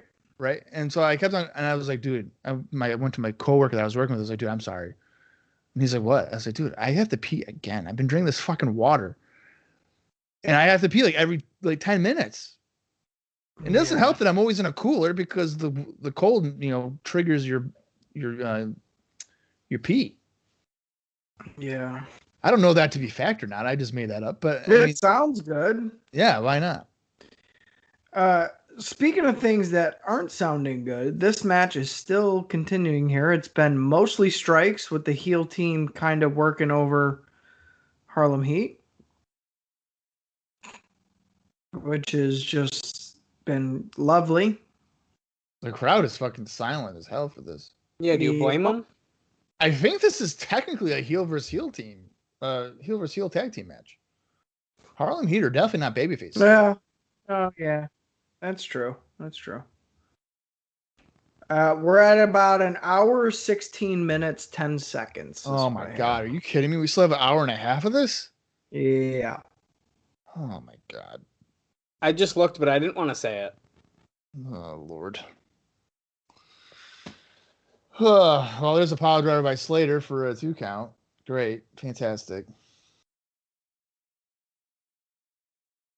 Hey, listen, it's not WWF Raw for the 4th night in a row when it's fucking recorded. So I'll take it. Yeah. I guess.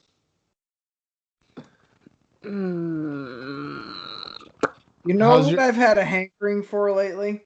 What? Some like 80s Scooby-Doo. Oh, okay. I have DVDs of it. I just haven't like put it in to watch it, but I've been kind of having a hankering to do so. I think You know- I have one as well. You know what I've been in the mood for? I don't know if you guys are even going to know this. But fruit jammer snacks. Which ones are those? The fruit jammer snacks. Like, what is it? It sounds so familiar. I can't think of what it is though. So they're like gummies. yeah. right? And they're literal, like there'll be cherries and orange, a lime, a lemon. Oh, whatever. dude, I know exactly what you're talking And about. here's the thing, and a grape, they all taste like that flavor. You know what I mean? Is So it if you had- candy? No, it's it's like like a a fruit gummy. snack. Yeah, it's a fruit snack. Oh, yeah, okay. Yeah. So I grew up on those things, right? Right. They fucking discontinued them like 8 years ago. Yeah, I was gonna say I haven't seen them in a Well, long time. those ones are Bullshit. kind of plasticky. Well, that might also explain my stomach problems. Right there, that might be. Hey, you want to hear what's bullshit when it comes to food at the grocery store changing? How about Trix now not being in the shape of Trix? That's been that way for years, hasn't it? That's bullshit. Like, dude. Years. I've heard that when you grow up that it changes. Oh. Right, because Trix are for kids. Right.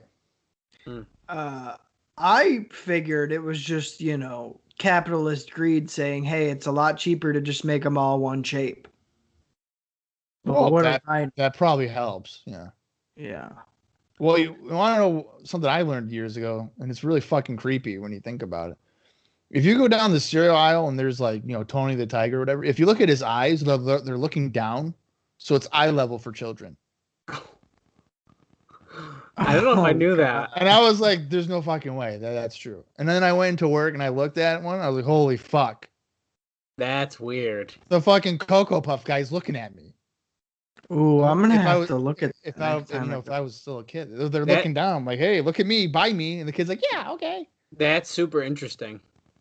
Yeah, it's great marketing. Holy shit, this match sucks. This is Yeah, Dick's dropping an elbow and trying to pin Booker T after. I it. like how Dick Slater has the lightning, like Hollywood Hogan would have on his boots on his shirt. Yeah, I like that he's basically in his street clothes that he rolled into the show with. Yeah. Same thing with Bunkhouse Buck. That's not Dick Murdoch, is it? That's Dick Slater. Dick Slater. I don't know if it was me or Dallas said Dick Murdoch. It's Dick Slater. Oh, was it? Did you say Dick Murdoch? And then because You know what's funny? You know what's funny, Austin? You might appreciate this. So on the TNA Cross Line podcast recently, we were watching it. Oh, and, here we go. I got to defend myself. Got to get ready. There's a major reveal right at the end. And like Mike Tenay is like, oh my God, who the hell is Mr. Wrestling for? And the guy like reveals it, right? And it's Nikita Koloff. And Dallas is like, who's that? No, I did not say who's that motherfucker. Yeah, you were like, what? I was like, Who's this guy? okay. I was Yeah. not impressed. Yeah, you and don't I even know, also you didn't know who he was. not at first. He said his name. I was like, oh yeah, okay. Jesus. Because he was like fat and old. Wow.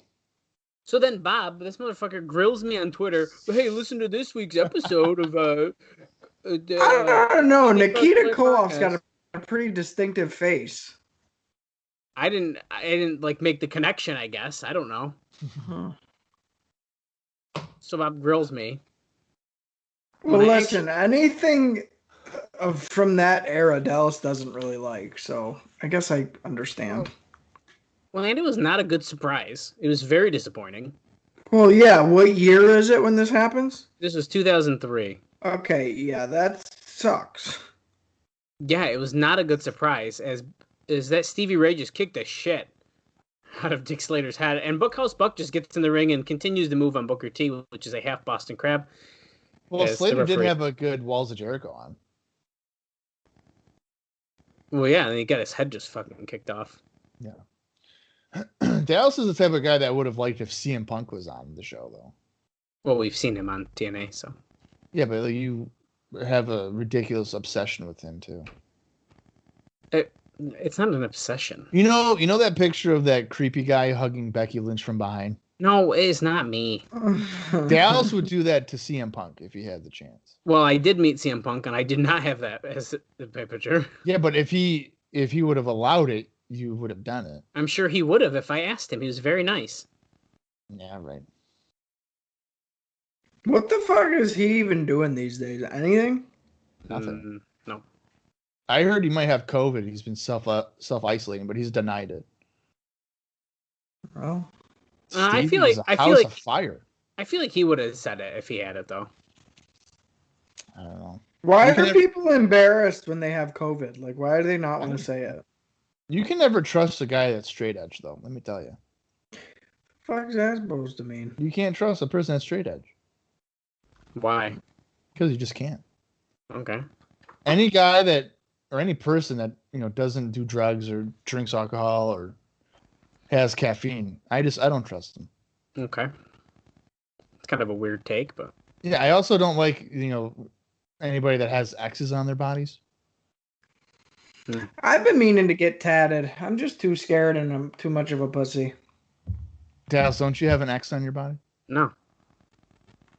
Are you sure? No, he doesn't. He has 3 of them. Yeah, exactly. Yeah, exactly. Bob, if you were to get a tattoo, not wrestling related, Yeah. what would it be? I would get. Wait. Well, go ahead. Go ahead, Dallas. So, Robert Parker and Sherry are in the ring together. Sherry's crawling over to him, which is like kind of hilarious. They're in love. Oh my God, they're kissing. As he stares at her, his eyes are open. Yeah, Holy you don't do shit! that. Oh, Nasty Jay Boys Sags just came in. Sags just hit Slater with a boot, his own boot. Wicked hard, by the way. Okay, and then that just led to a pin. Parker and Sherry are still. They're going full steam with it. Jesus Christ. The His- lipstick all over his face. It's all over his face. Yeah. That's great. That's Wait, fun. is this for real? Are they like together? I thought she was gonna like hit him or something. He doesn't even Well, know. I think it's a distraction. Yeah. But the match is over. Yeah, but they're like playing it up that they didn't see what the finish was. I don't think Look, so. Harlem Heat's like, what is she doing? And Bunkhouse Bunk pulled them away. Like, what? Yeah, that was the whole point. Yeah, but I feel like as if she's still into him or something. Well, she is. That made her very moist. Oh, Jeez. Dallas, what were you gonna say? Were you gonna guess Bob's tattoo, or you were just gonna actually talk about the concept? yeah, I was talking about what was going on in the ring. No, okay. Oh, okay. So in regards to the tattoo, I would get on the bottom of my foot established 1989. So like EST dot 1989. You should do it. And then in my will, I would want a tattoo on my other foot saying expiration whatever year. So on my right foot, it'd be established 1989. Whenever I croak, which will probably be like 2022 or something. In my will, on my left foot, expiration, the year I die. It's pretty creative. Yeah. Not that I like it. Why not? It's creative. What's wrong with that? I thought you were gonna say Andy's property of Andy, like Toy Story. No.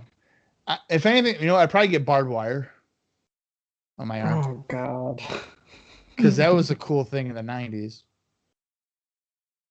Just get barbed wire. But yeah, I'm tough. Hey, Bunkhouse Buck, what's going on here with Robert Parker and Sherry? Well, did you see what he just did? What are you doing, boy? You had some chicken? Bring us one of them spices. I know one of them's Sherry. Dick's like, hey, look at this fucking boot. This boot fucking hit me, man. I'm fucking upset. I fucking lost our titles. Don't even know what's happened. Let me tell y'all something, Buck. You want some mashed potatoes? Too bad. They're freeze-dried. Oh. You want some gravy? Well, I'm going to go make Sherry gravy in the hotel after she slipped her card in my pocket. And then, my throat's hurt. I can't do it. I'm going to just give up on it. I do declare that Sherry's tongue was rather scratchy in my throat. Now, I am a southern gentleman, so let me just wipe all this shit off my face. I think she had a little booze on her breath. I got a little bit of a buzz now after Look at his scarred up forehead. I love it. Sucking on her tongue a little bit and got a little booze buzz, if you know what I mean. My heart's soaring like an eagle. Bring in the dancing lobsters, Gene. Was this the Amanda show? No, I didn't think Bob was going to get that reference. Fuck. Yeah, of course. Bring in the dancing lobsters.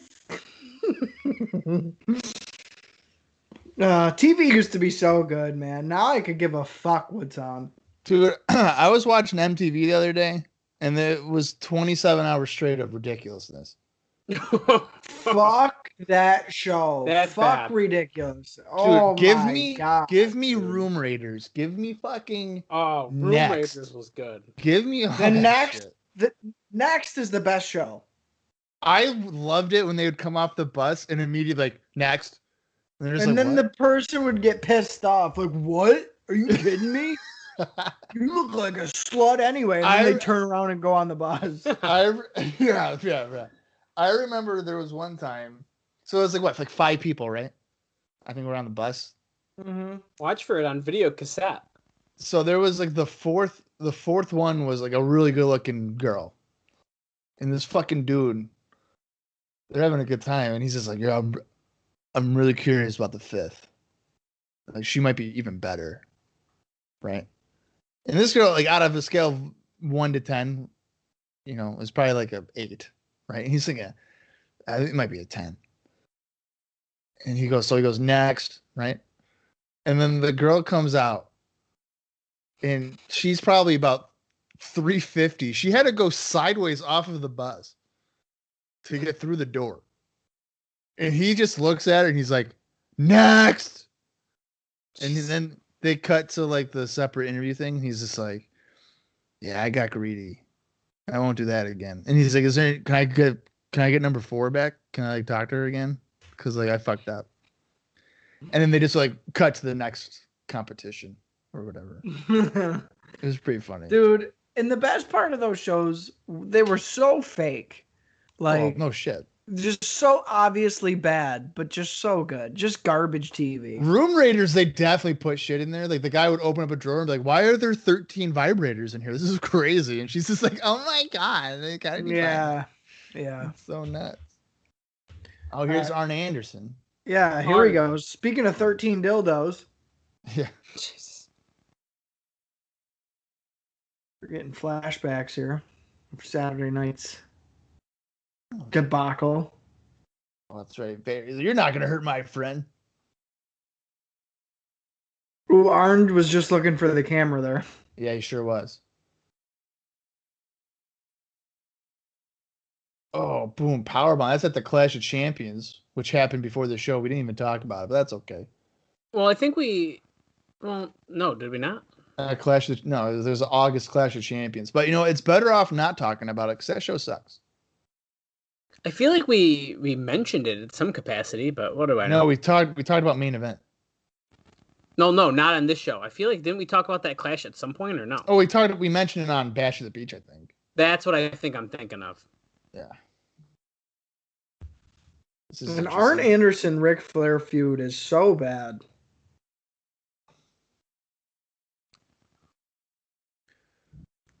Yeah, I don't know. This is like, why are we getting this random package? I have no interest in Arn Anderson as a singles wrestler. How about you guys? I like Arn as a singles wrestler. That's how I best remember him. Interesting. I mean, because I didn't grow up with the Horsemen or the Brainbusters or whatever. I grew up with Arn Anderson as the TV champion.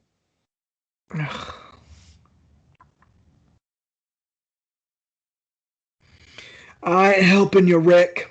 You're on your own. You gotta sail alone. I am no longer your skipper, Rick. This is a weird placement because he's with Gene for an interview, and then Gene's like, "Here's a 4-minute video package." Well, that's what I'm confused about right now. You see, right here's my wife. She's not a 10. She's not a 10, Rick. She hasn't been with you. It's not like Elizabeth.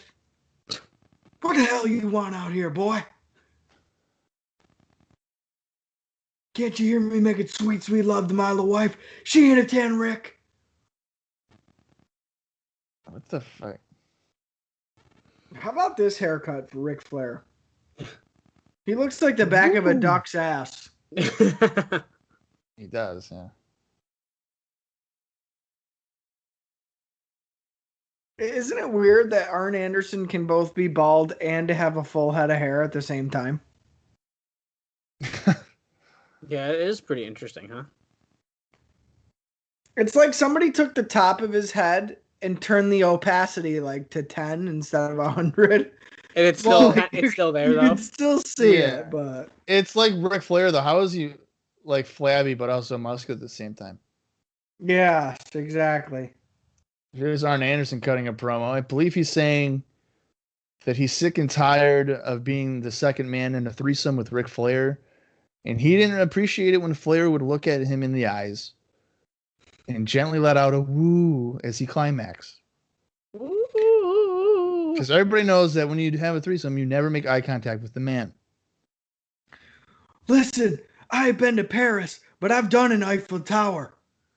And Ric Flair was not following the rules of engagement. So tonight, instead of looking him in the eye, while we're pounding it out, my fists are going to be the one pounding him out. And at the end, I'm going to hit the most exciting finisher you people have ever seen.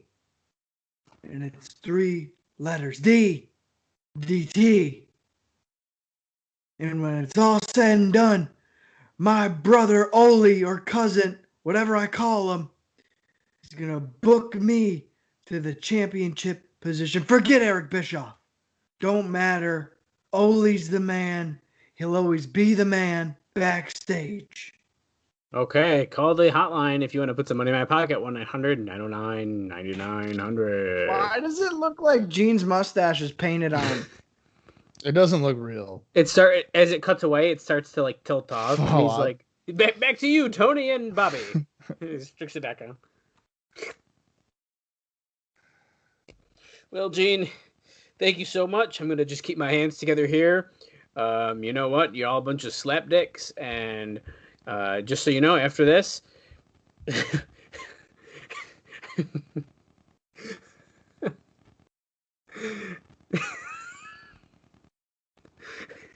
I'm going to go sit underneath a glass coffee table. It's just going to do her job. Just going to do what's got to happen.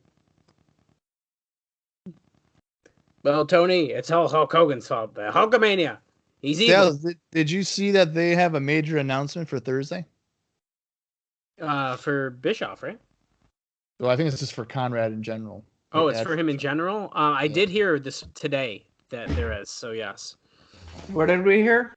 Conrad is teasing like a major announcement. Like Bischoff even like stopped him on this podcast and was like, he's like, Conrad, this is actually like a big deal, so stop trying to downplay it. I hope it's like a Dixie Carter announcement where she'd be like, there's a major announcement this Wednesday. And like, oh my God, fucking Paul Heyman's coming in, right? And she'd be like, no, it's not Paul Heyman. It's Stevie Richards. He's going to be on Impact this week at 9:00. Check it out. It's like, what? I don't keep up with any of those guys. Wait, Bob, didn't you tweet to Conrad and was like, why won't Tenay do or isn't Tenay interested in a TNA podcast? And Conrad goes, no. No. Yeah. I asked, does Tenay have any interest in doing a TNA podcast? And he's just like, no. So he's probably tried. Oh, I'm sure he has. Yeah. The best guy to get would be Paul Heyman. If I was Conrad, I would just be like, Paul, just do it. I'll do a 90-10 split. I'll do 10. You can take 90. I don't give a fuck. Just take it. Paul Heyman's probably contractually obligated not to do it. Well, Bruce Pritchard does his. Yeah, but that's kind of a deal that they probably had to work in. Because he was doing it before he got rehired, wasn't he? Yeah, he was. Yeah, that's true. So I'm sure they isn't willing to give it up, you know? Yeah, but I don't listen to Bruce's podcast. I just can't. And because it's an entire ad for 3 hours. Well, yeah. I mean, all of them are really. That's why I don't listen anymore. I just fast forward. Boop, boop, boop, boop, boop, boop. I do too, but it gets annoying when the first 4 minutes is ads, which is fine. Oh, like I used to skip 8 minutes in. Well, that's what I'm saying. But like I listened to the Undertaker interview with Joe Rogan. Oh, you did? Yeah, and his Rogan show, the first, I don't even know, probably 4 to 7 minutes are ad reads, but you know that going in, so you just continually fast forward. And then when the show starts, and his shows are like 2.5 hours long, there's no ads. Right. It's just because he gets them all front loaded, which I think is how you should do it. Okay, so there's a lot of people ringside here. The American males are sitting with Brian Pillman for some reason, and now there's Big Bubba Rogers and Colonel Robert Parker are also sitting ringside. I don't know why this doesn't have a big match feel to me. I don't know why there's people at ringside for it. And not only that, it bears no weight on anything as far as outside of this feud. Alex Wright and Eddie Guerrero, because they're pals. Because you remember from Main Event, Alex They're Wright both was like, foreign. oh, he's hurt. That's true. Probably have that in common. But no, so like with Conrad, though, it's like 4-minute ads, and then they're like, oh, hey, welcome to the show. Cool. This is what we're watching today. We're talking about. And then it's another 3 minutes of ads. Yep. So the first 20 minutes of your show, 17 minutes of it's fucking ads. and then, so I've never tried to watch along with any. I almost did during a vacation I had, just because I had nothing else to do. But I didn't end up doing it. But, like, then they just stick the ads in, like, the middle of the show. And it's like, if people are watching along, like, do I fast forward to that? Do I have to listen to that? And did you just take out words? I don't know. Right. That's why with, like, Tony's, it doesn't make sense. So you should just front load them. And then for the watch along, or just mention it as you're watching the show. Just be like, oh, Blue Chew, check it out. And now, also, your ad reads don't need to be 4.5 minutes long. Well, okay, so keep it to 30 seconds and move on. Well, here's a couple things too. There's a YouTube show I watch, and the way they like do they don't have like Manscaped and bullshit like that. They have like their own shit they're selling, but they're like entertaining the way they like present it, and so I don't even mind it. For example, and then also like the wrestling figure podcasts with Cardona and Myers, they're like, I sometimes listen to their ads because they're funny, and like they're like entertaining to listen to. Conrad's is like, oh, do you rent her home? Do you rent or buy your home? Well, of course you do. Yeah. So it's like, holy shit. But it's also, let's say there's 8 ads in a show. 6 of them are just him shilling his fucking mortgage company. Most of them are now, yeah. That and like so Steven Singer 7 times. And it's the same like, Steven Singer ad like 3 different times. Yeah, like we get it. Well, to be fair, guys, we talk about tricks on WCW pay-per-views. Yeah, but we're not doing ad reads. But I mean, we're not talking about Ric Flair or Arn Anderson either. They haven't done anything yet. They've done nothing. They've literally stared at each other, and Arn just pushed Flair, and he rolled out of the ring. That's it. You know what? This is what I'm gonna do for Maybe our we next shouldn't talk shit. WWF show. I'm gonna do what Conrad does. I'm serious. I'm gonna introduce you guys, and then for 4 minutes, I'm just gonna make up ad reads and say them. And then as we're watching In Your House 4, midway through a match, I'll just be like, do you need new earbuds? Well, Raycon is fucking great for you. It doesn't fall out of your ear. The bass is a fucking amazing. And it's half the price of those other guys. Meanwhile, Conrad says he uses Raycons, and then the other day on his podcast, he was like, yeah, I love Apple AirPods or whatever. And I was like, did he just fucking not realize that he just like destroyed his fucking sponsor there? Wait, Bob, don't you actually use Raycon? I do. Yeah. But I wouldn't go and be like, if I have Raycons and they're my sponsor, I'm not going to go on the air and be like, oh, I use AirPods. They're fucking great. No. Maybe he uses both.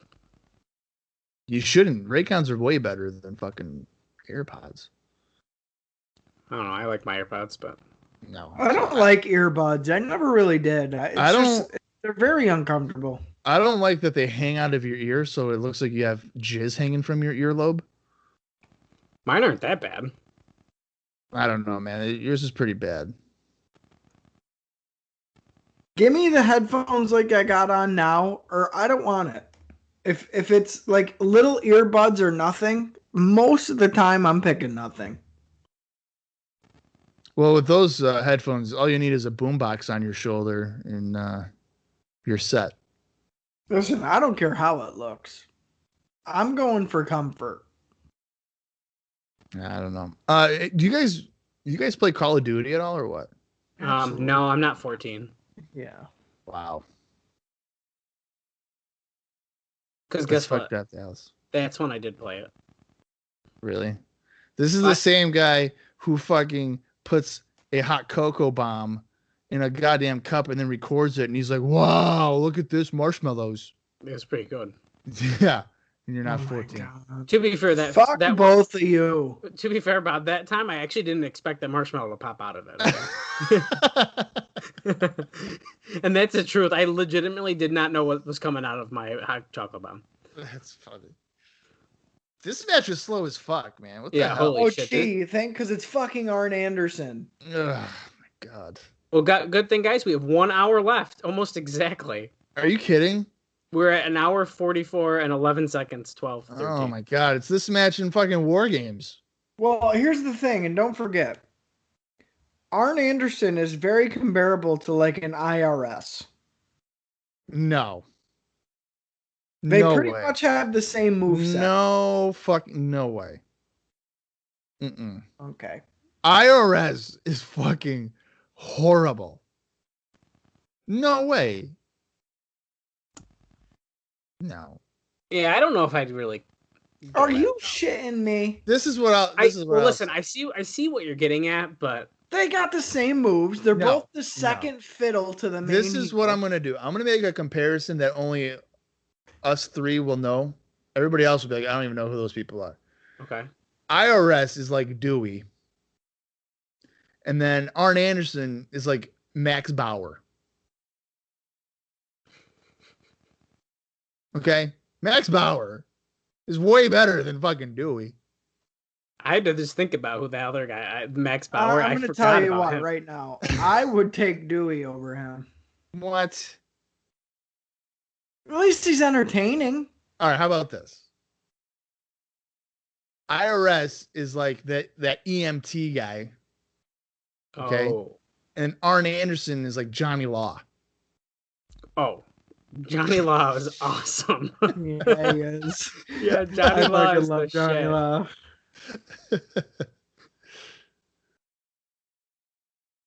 He didn't do nearly enough. That was part of the fun, though. You only really saw him like maybe once a year. It felt like. And it was always random. Like, what the fuck is this bullshit? I got a donut from him before. That was cool.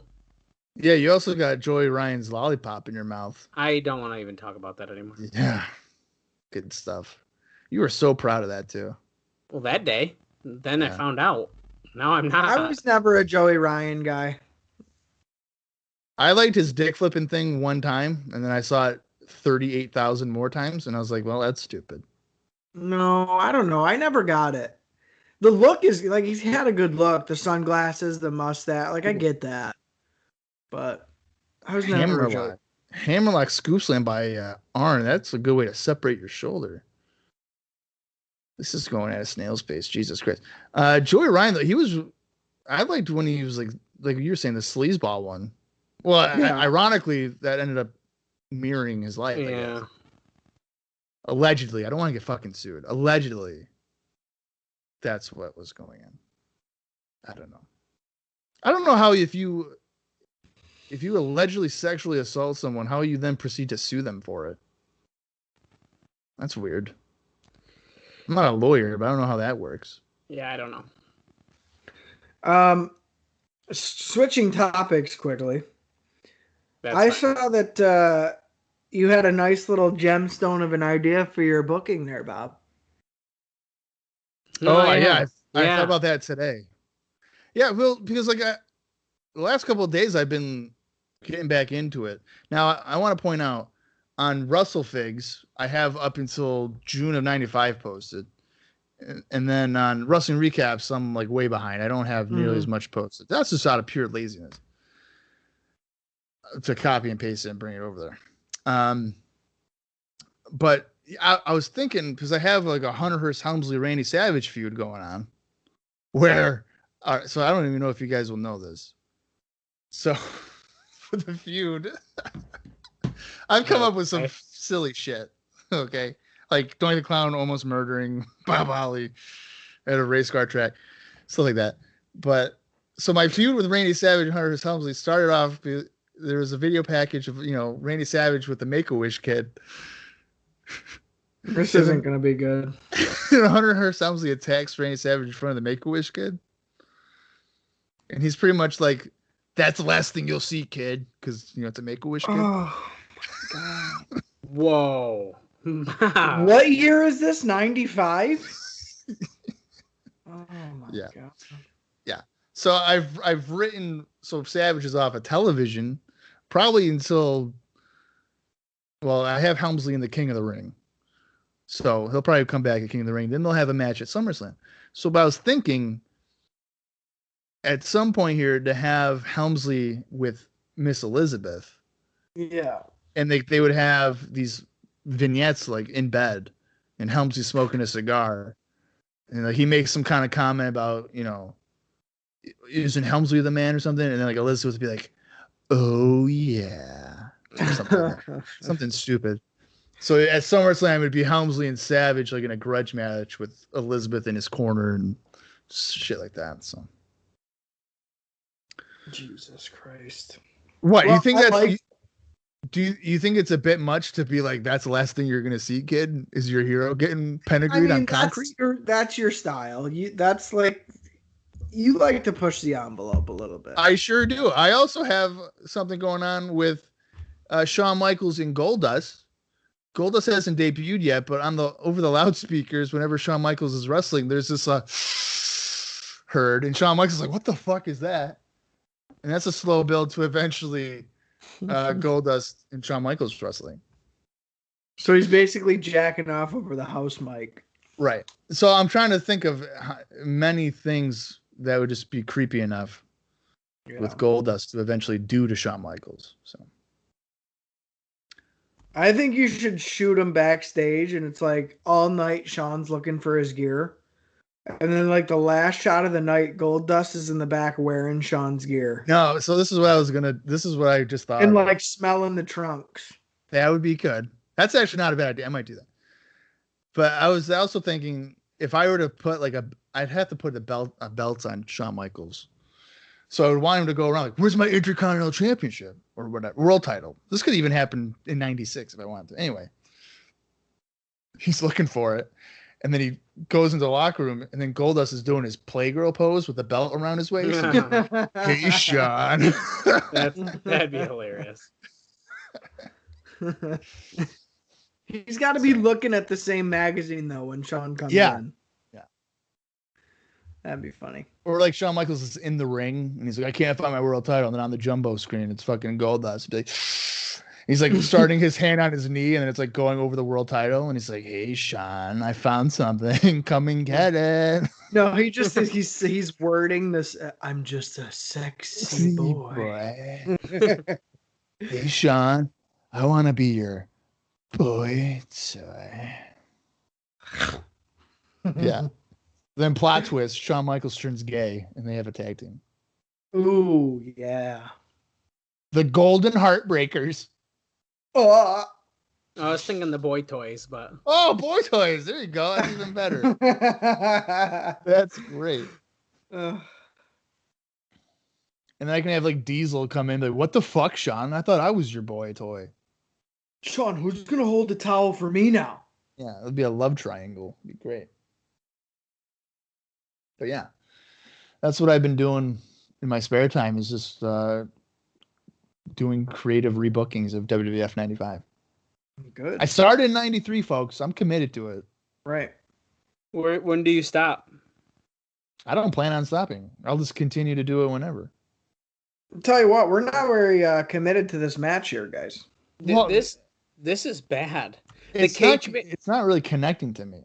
The cage match save on Nitro was way better than this. I think It's been pretty house show level. Yes. I kind of feel like I'm turned off by this because they're forcing it into being this big time match with the wrestlers in the crowd.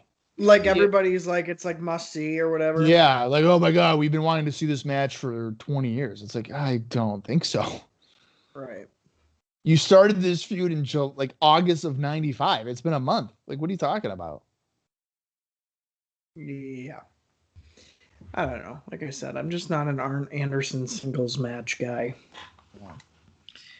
It's been mostly strikes, rest holds. That's what you get from Ric Flair. Yeah, I was gonna say Flair arguing with the ref. We got Arn now spilling to the outside. Flair in control.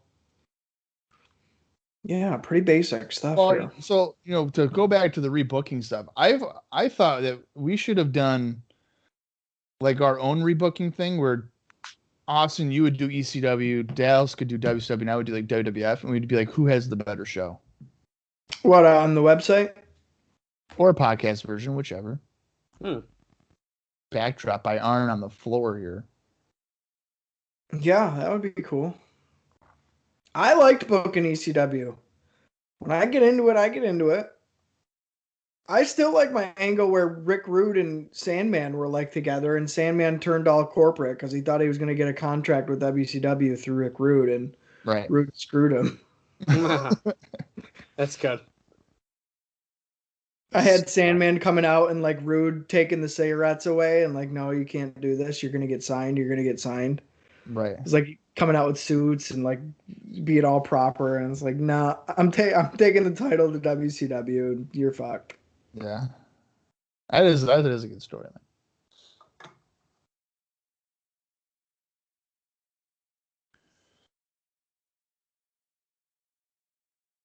We got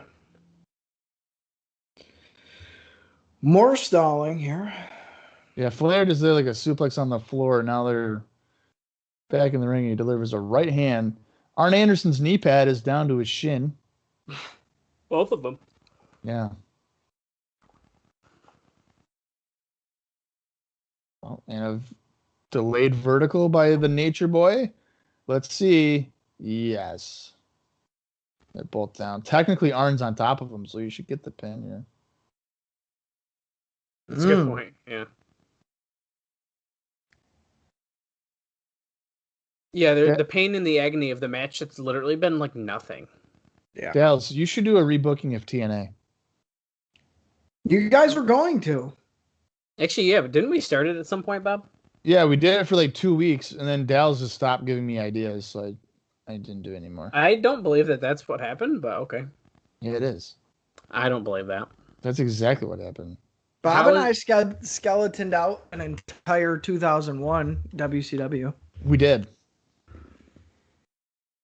That wasn't bad either. Yeah. 1, 2 off of a chop. Flair gets a 2 count. I mean, does this match get a lot of praise or something? Because I'm not.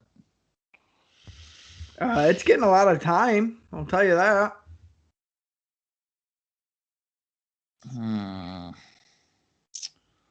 Let's see what our good friend Matt Petticord did for this show. Oh, you're gonna put him on the spot. I always do. Let's see here. All right, Fall Brawl 95. This is available on WrestlingRecaps.com or also his own website, pdrwrestling.net.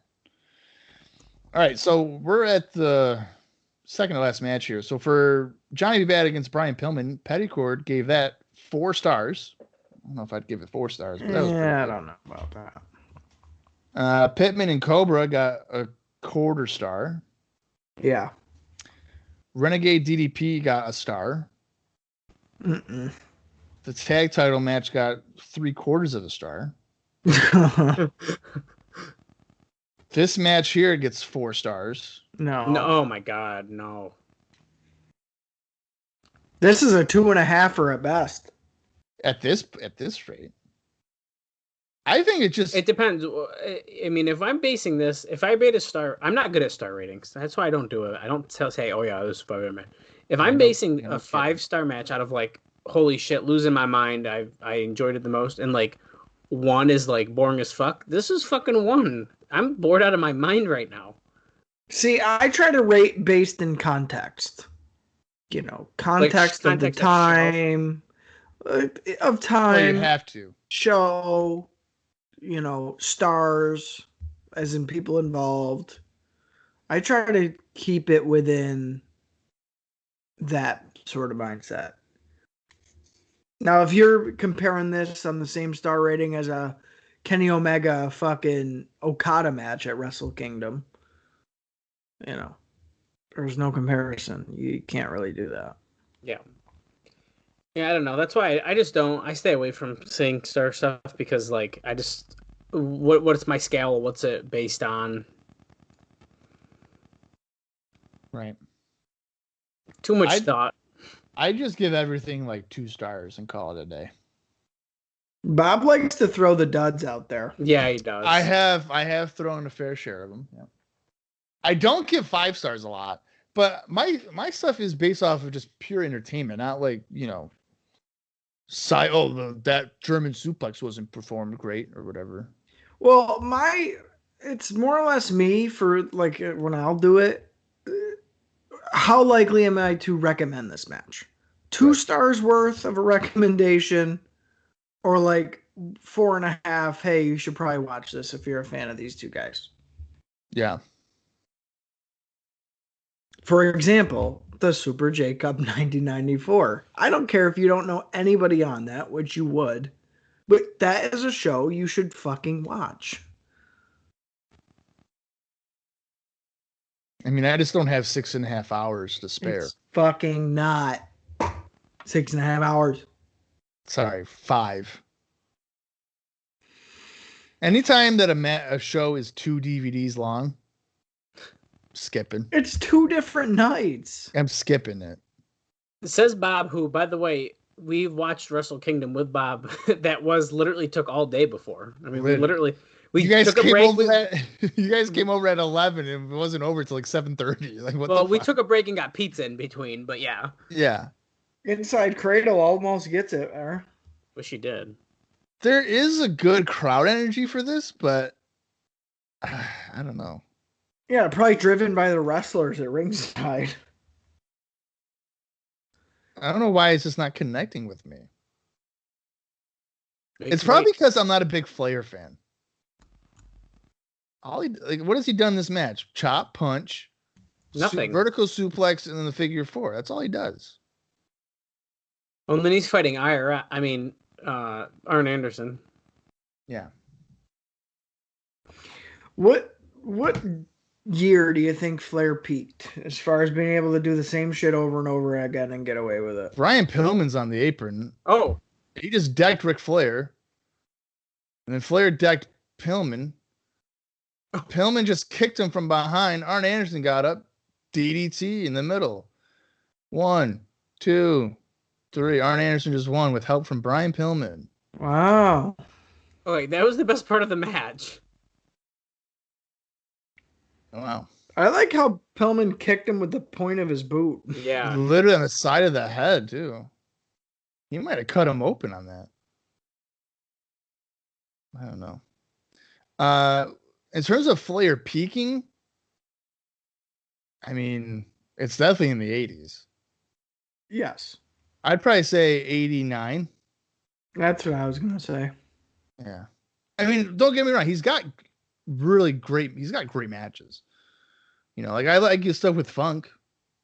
And Well, his Steamboat stuff is okay. and I'm But saying not okay, where it was good. like, again, he could get away with it. Where it's like, oh, Yeah. yeah, like, best wrestler in the world. Yeah, look, sort of deal. He is bleeding from the kick. I had a feeling because just the way that he was grabbing his face, I figured he was bleeding. I would say, I think his WWF run is when he really reverted into Mm-hmm.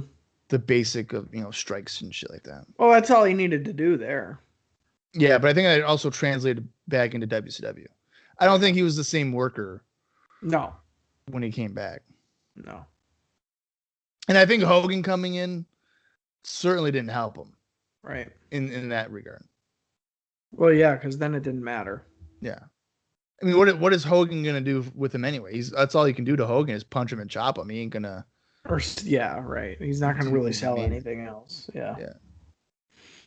All right. Well, there you go. You get the finish there. Screwed finish. Pillman interrupts, which I think is an interesting move. Yeah, now we're getting a video package here of the Dungeon of Doom It's really scary. Yeah, I'm scared. board games. I'm so Scariest scared. match of all time. This is such a joke. Good, I'm gonna go Peter on that. This fucking team is an all-star team against 4 scrubs. I love it. Dude, come on. These guys are good. They're all former WWF stars with a different, shittier gimmick. Well, Kamala's Kamala. I mean, yeah, but, you know. I mean, Earthquake is a fucking shark. That's kind of weird.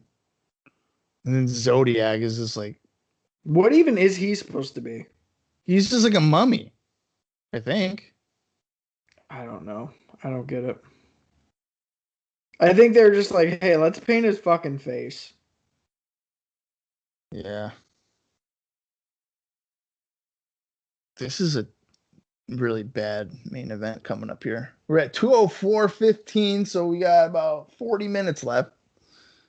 Fuck my life. I recently added Doug Gilbert on Facebook. Why would you add Doug Gilbert of USWA fame to Facebook? Because I want him to train me. What? Yeah. No. I want to be a Gilbert, dude. Tell Let me carry on the name. Dallas who you just added on Facebook, and I guarantee you he's gonna be like, who? Is he back? Yeah, he's back. He's at his You not table. see me? Yeah, I'm back. Well, it only shows who's talking. What do you mean? What?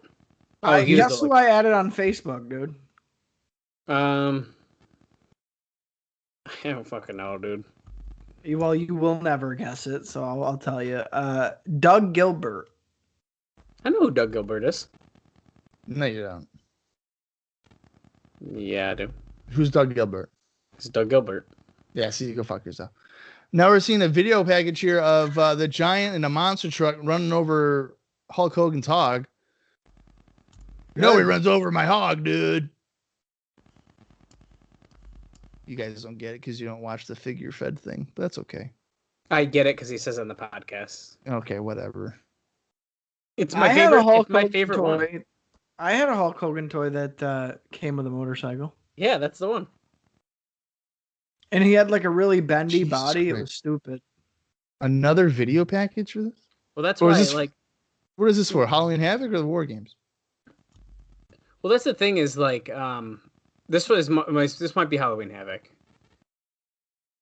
But I don't like, think I it is. really have been enjoying Hogan being here because it always gives me a really nice bathroom break right before the main event, so I can really push through the last fucking 45 minutes of the show. I was Fucking gonna go to come on. bed late tonight. This sucks, man. Mang, the face of terror, the giant. Mang with like the big head thing is stupid. I thought that was Kamala in like the pictures, and I Oh, forgot it wasn't. There's Hulk Hogan. This is the best segment ever, where Hulk Hogan's like, "Ow, the water's not hot." And it's like, "Well, why'd you say ow?"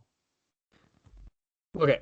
All of a sudden I saw Oh, this fuck. aura. This is Well, was that segment on like a main event or something? that Bro? was on Clash of Champions Oh, that the was au- Clash. on the August one, yeah. Ah, shit. Okay, I might need to go and watch that then.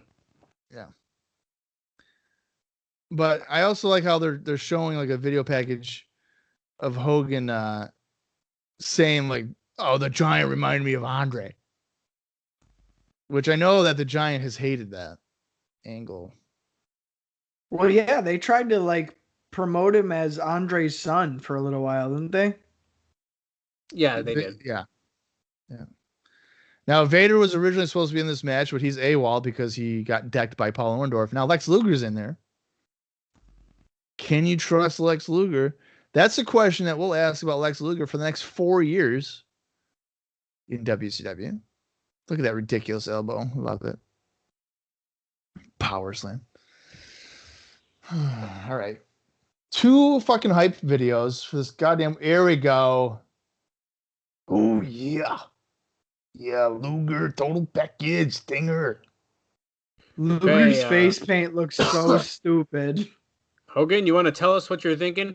Yeah, dude, let me tell you, these armbands I got on, you can buy for $3,000 at my beach shop in Clearwater Beach, Florida, brother. If you want to buy them, you buy one for $3,000. Just Hogan'sBeachShop.com, brother. And they can't fit around my wrist anymore because I'm old, so they don't fit. And look, I'm gonna beat the giant up, and I'm gonna shove my fist up Brian Knobbs' ass. Okay, Randy, tell him. Oh, yeah, you see, Mean Gene, I love myself a cage, brother. You might be wondering, why do I love a cage? Well, you remember Miss Elizabeth? Well, you haven't seen her since 1992. Because I got her in a cage, man. And what I'll do is sometimes grab a fruit jammer and I'll feed her the little lime ones to keep her in shape. Oh, yeah.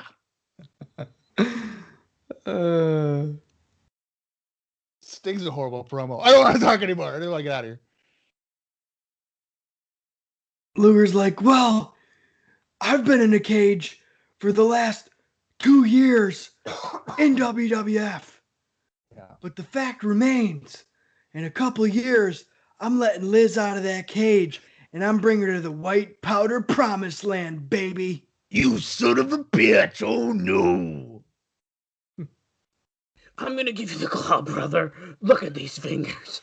I'm gonna shove them down your fucking throat. You see this Muda tape, dude? I learned it over in Japan. Yeah, did you know I leg drop Muda? Did you know that, brother? They paid me $5 million yen. Just kidding. I only accept that U.S. money because I'm Hulk Hogan, brother. Ever since then, he said, Hogan, brother, you can use the finger tapes, dude. So if Hogan's team, if they win, Hogan gets 5 minutes with Sullivan. Look After the at match. Jimmy Hart. What the fuck? This is so stupid. If It's you're way too wondering, goofy. if you're wondering what my upper body looks like, just look at Jimmy Hart right here. That's me. Jimmy Hart looks like a fat dad on vacation in Yeah, Fort Lauderdale. I just want to point out. I want to point out Jimmy Hart is probably about what, 5'5"? I'm 6'4", and I have the same upper body as Jimmy Hart. Oh, that's so funny. The little cut off sleeves and the dirty face. Yeah, but he's flexing. It's just like, I got nothing. It's like, I whatever. know. It don't matter. It's so good. But if you look at my calf muscle, let me tell you, that shit's fire. Your ankles, dude, are as thick as my bicep is. Yeah, I do a lot of walking. It's weird. Yeah. Well, you can imagine the pain when I fractured my ankle. Something that thick, just snapping, must have taken a lot of force. It's time Yeah. for war games. Wait, we're not getting a heel promo backstage? No, dude, they got 2 video packages promoting this shit. Oh, fuck. I was hoping we'd get a heel fucking promo. Now, what is Sullivan going to talk about? Exactly. That's why I was hoping for it. No. We don't got time for that. Actually, we kind of do. Sullivan, my son. All right, come on. I hope. What if this cage just fell down and killed everybody in the first 15 rows? Put the fire on it. We'd be War doing- games. War Games is fucking cool. I'm a sucker for war games. Oh, Jesus. It's got a bomb. All right, we get it, dude. Pyro. Okay, great. The Jesus. sounds of war, as Tony says. But here's the thing. If you're going to do war games, it has to be 2 rings. You can't do it in 1. Right. So don't even think about it. Now, here are the rules. There are 7 periods in war games. Fuck my life. First period lasts 5 minutes, and all other periods last 2. 1 man from each team enters during the first period. After the first period ends, the head referee flips a coin. The team that wins the toss sends in its second man, which is always the heel team. After the second period ends, the other team sends in its second man, making war games 2-on-2. After the third period, the team which won the coin toss sends in its third man. Is he just running down how this goes? Teams alternate during remaining periods until all 8 men are in the ring. Surrender or submission is the only way to win. No pinfalls, countouts, or disqualifications. Official time is kept at ringside. Head referee has final say in war games. Fantastic. Over this past weekend, as we The get the special brief, stipulation. Stipulation. Oh, I- it's just what Bob already said. I already said it. I was hoping it was something different. Jesus. as No, we what get if- the what if- rundown here. What if Michael Buffer was like, here's a special stipulation. This is a cage match. You're gonna all kiss my ass. That's something that Buffer. Yeah, go ahead. When's the last time you guys had really good cheesecake? Thanksgiving. I don't know. I'm not really a cheesecake guy. Listen, I have a weak spot for it. And we recently had free cheesecake from the Cheesecake Factory. And dude, wow. What kind was it?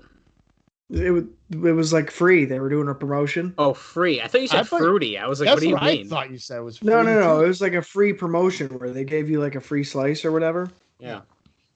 And they have a raspberry lemon cream one. And dude, wow. Just So wow. it was fruity. It was fruity, yeah.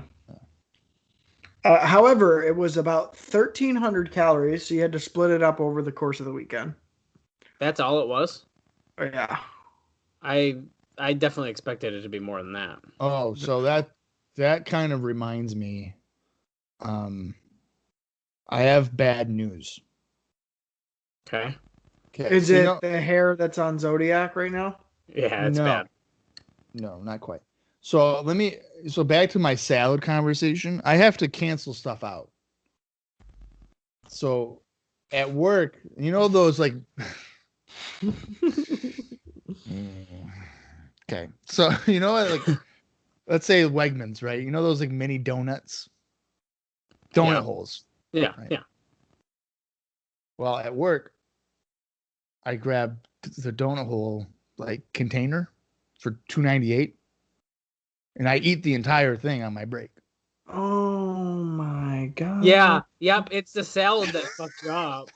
Yeah. What the fuck, Bob? What And is so wrong? I looked at it today, actually, and I'm not going to do it anymore because the serving size is 7 at like 300 calories, and a serving size is 4 donut holes. So I probably have like 45 donut holes. Oh, Next time I my get told I don't have any God. self-control, I'm gonna be like, you want to know what Bob did? They, oh my God. Bob ate a whole container of donut holes he bought at He Walmart. ate 5,000 calories worth of donut holes for lunch.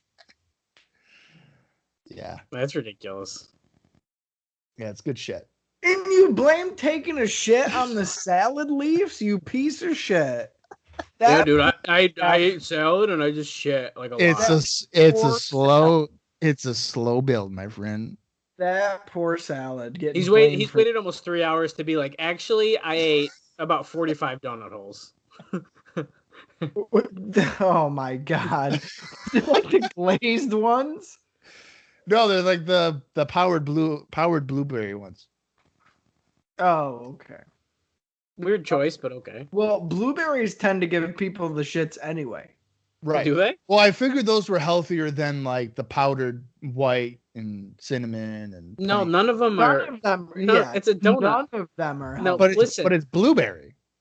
You can have donuts in moderation. I have at least 3 donuts a week, but Really? yeah, we get donuts Friday. Calories, man. I can't do it. Not if you don't go over. I know, but a donut's like 300 calories. Yes, it is. I could almost have a full sandwich for that much. Yeah, but you eat like once a day, and you eat about 1,000 calories in your meal. Sometimes, yes. My meals don't go over 5. Oh God, no, I don't do that. And cook good food doesn't need to.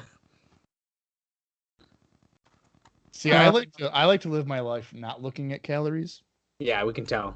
Well, you're not gonna have a life to look at anymore if you keep that shit up. I know you were saying 2022 before. It might be this year, actually. You Wow. can't, dude. You cannot eat that many donut holes ever again. Well, I do. Do I need to talk to Sarah? I've been doing it. I did it probably about 4 days in a row. I'm gonna tell her she's got to inject you with the green juice. No, don't. I will. That will kill me. I'm gonna message her and say I'm worried about Is Sarah like a health nut? No. Oh. No.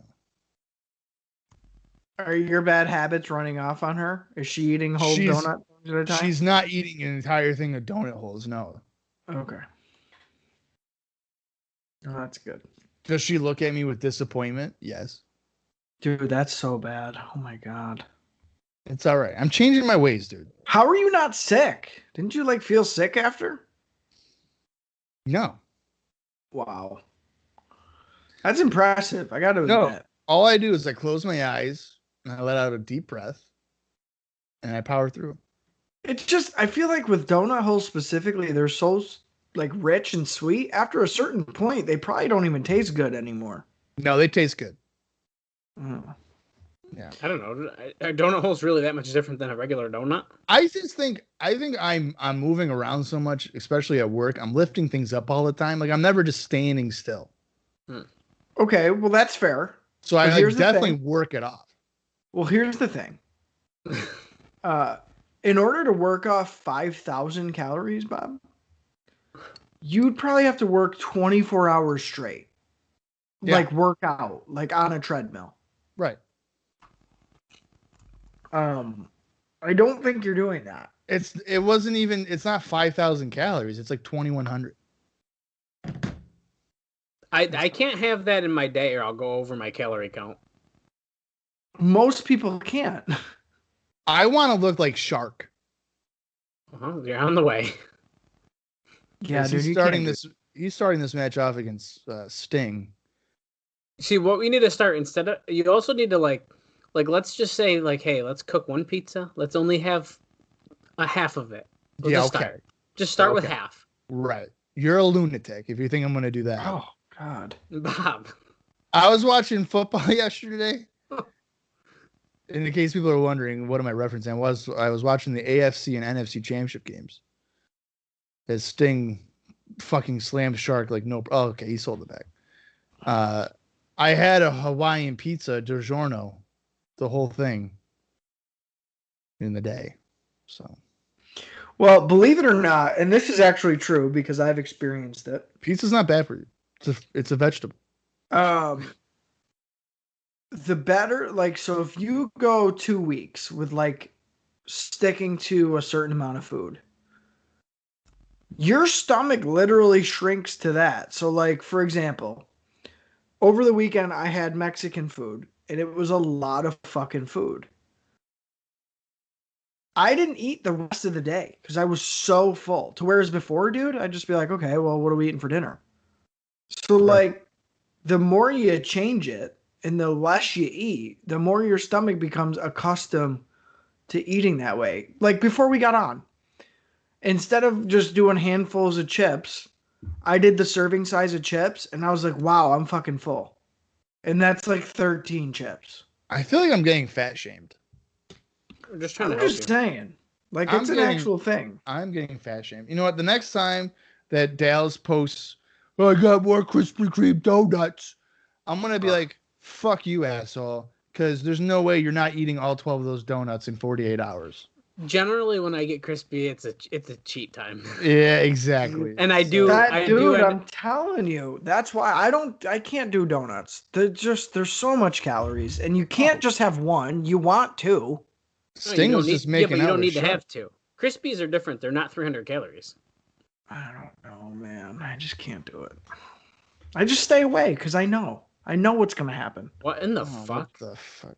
So Sting was just kissing Shark, and now Shark is laying over the ropes between the two rings, and Sting's gonna kick him in the gut. I'll tell you what, John Tenta doesn't look too bad a shape here. That Am I looks the like only me one when I'm thinking that? laying in bed. Yeah, stinking up the room for Sarah to come to You know bed. what, Dallas? You're a piece of work, you know? It only looks like John Tenta has one stomach instead of his like yeah, regular. he doesn't look like he's in horrible shape now. Well, it's also helping that he's wearing pants. That's true. He's also pulling them up every 30 seconds. So. That was a stupid spot too. Why is everything got to be a joke? Yeah, he just crotched him on the ropes. Because he was standing cross-legged on the ropes. Yeah. I don't understand that. Come on. This is like a comedy War Games match. It's hilarious. Yeah. Dusty Rhodes would be so pissed off. Well, I don't think I would have started with Sting and Tenta though. I would have done Sting and Mang. They've had like a feud. Right. Oh, 30 seconds remaining before we get, I'm assuming, the heel. Who do you think? So let's say the heels win. I'm going to say it's going to be Kamala. I'm saying Zodiac. I'm going to say Meng. There we go. We all got someone different. Yeah. It probably will be Meng. Sting, you can't win yet. Not everybody's in the match. Oh, well, Shark just tabbed, but he can't win. What the fuck? Oh, Zodiac. Yeah, bitches. Son of a bitch. Fucking Zodiac. What a dumbass gimmick. Look at this. Speaking of dumbass, Sting's like using the top to kick him. He needed the leverage to kick him. Scooping a slam. He's going for the Scorpion Deathlock on this guy. All right, well, who do you think is going to be the second guy for Hogan's team? I'm going to say it's going to be Savage. I thought so, too. I mean, Hogan's going to be the last one, right? Or would it be Luger in the whole, can you trust him? Oh, that'd be kind of cool. I don't know. I think it should be Luger next, and he turns, so then it's 3-on-1 on Sting. You know what? I wouldn't hate that. Because the Dungeon of Doom needs somebody fucking strong. These guys are all joke mid-carders. Dude, that's pushing it. Yeah, I'm being generous. Yeah, come on.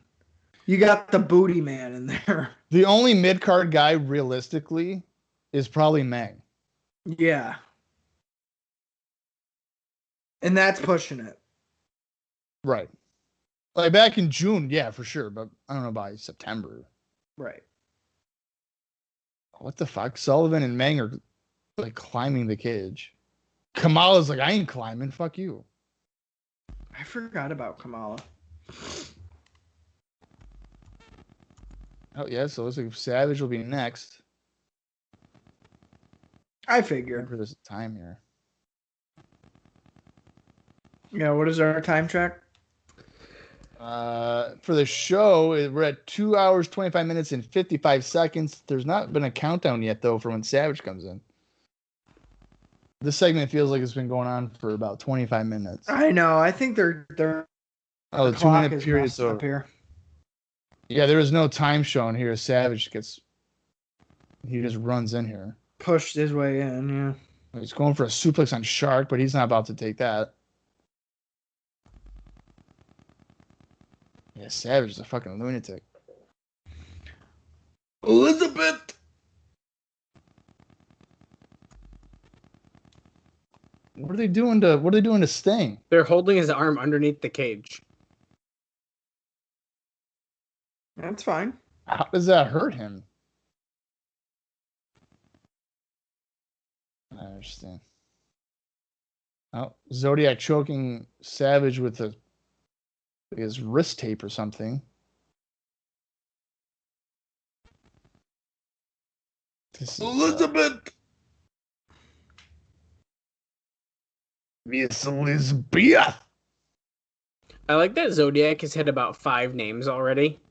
And It's then not good. And then he still is basically in like beefcake attire, the frills and like the little stripy. Oh, yeah. boots. Right. It's just the same Right. shit with a different name. What is on the top of the cage? That's the pyro shit. Oh. Look, they're trying to pull Savage out now through the little hole. Oh my! Oh wait. Well, that makes sense. Now that I could see that hurting. Before they were just grabbing Sting's wrist and he wasn't doing anything. Okay, I like that. I like that they're beating up on Savage's leg. Guys, that's rude. They're cheating. Well, they're fucking animals, man. They don't know rules. Sting clotheslining Zodiac. Elbow drop. Oh, Shark sending Savage into the cage. Who's the next? Kamala. Interesting that Meng is the last one to enter for the dungeon. He's like the you said, powerhouse. well, not only that, he's the highest booked on the heel team, really. Right.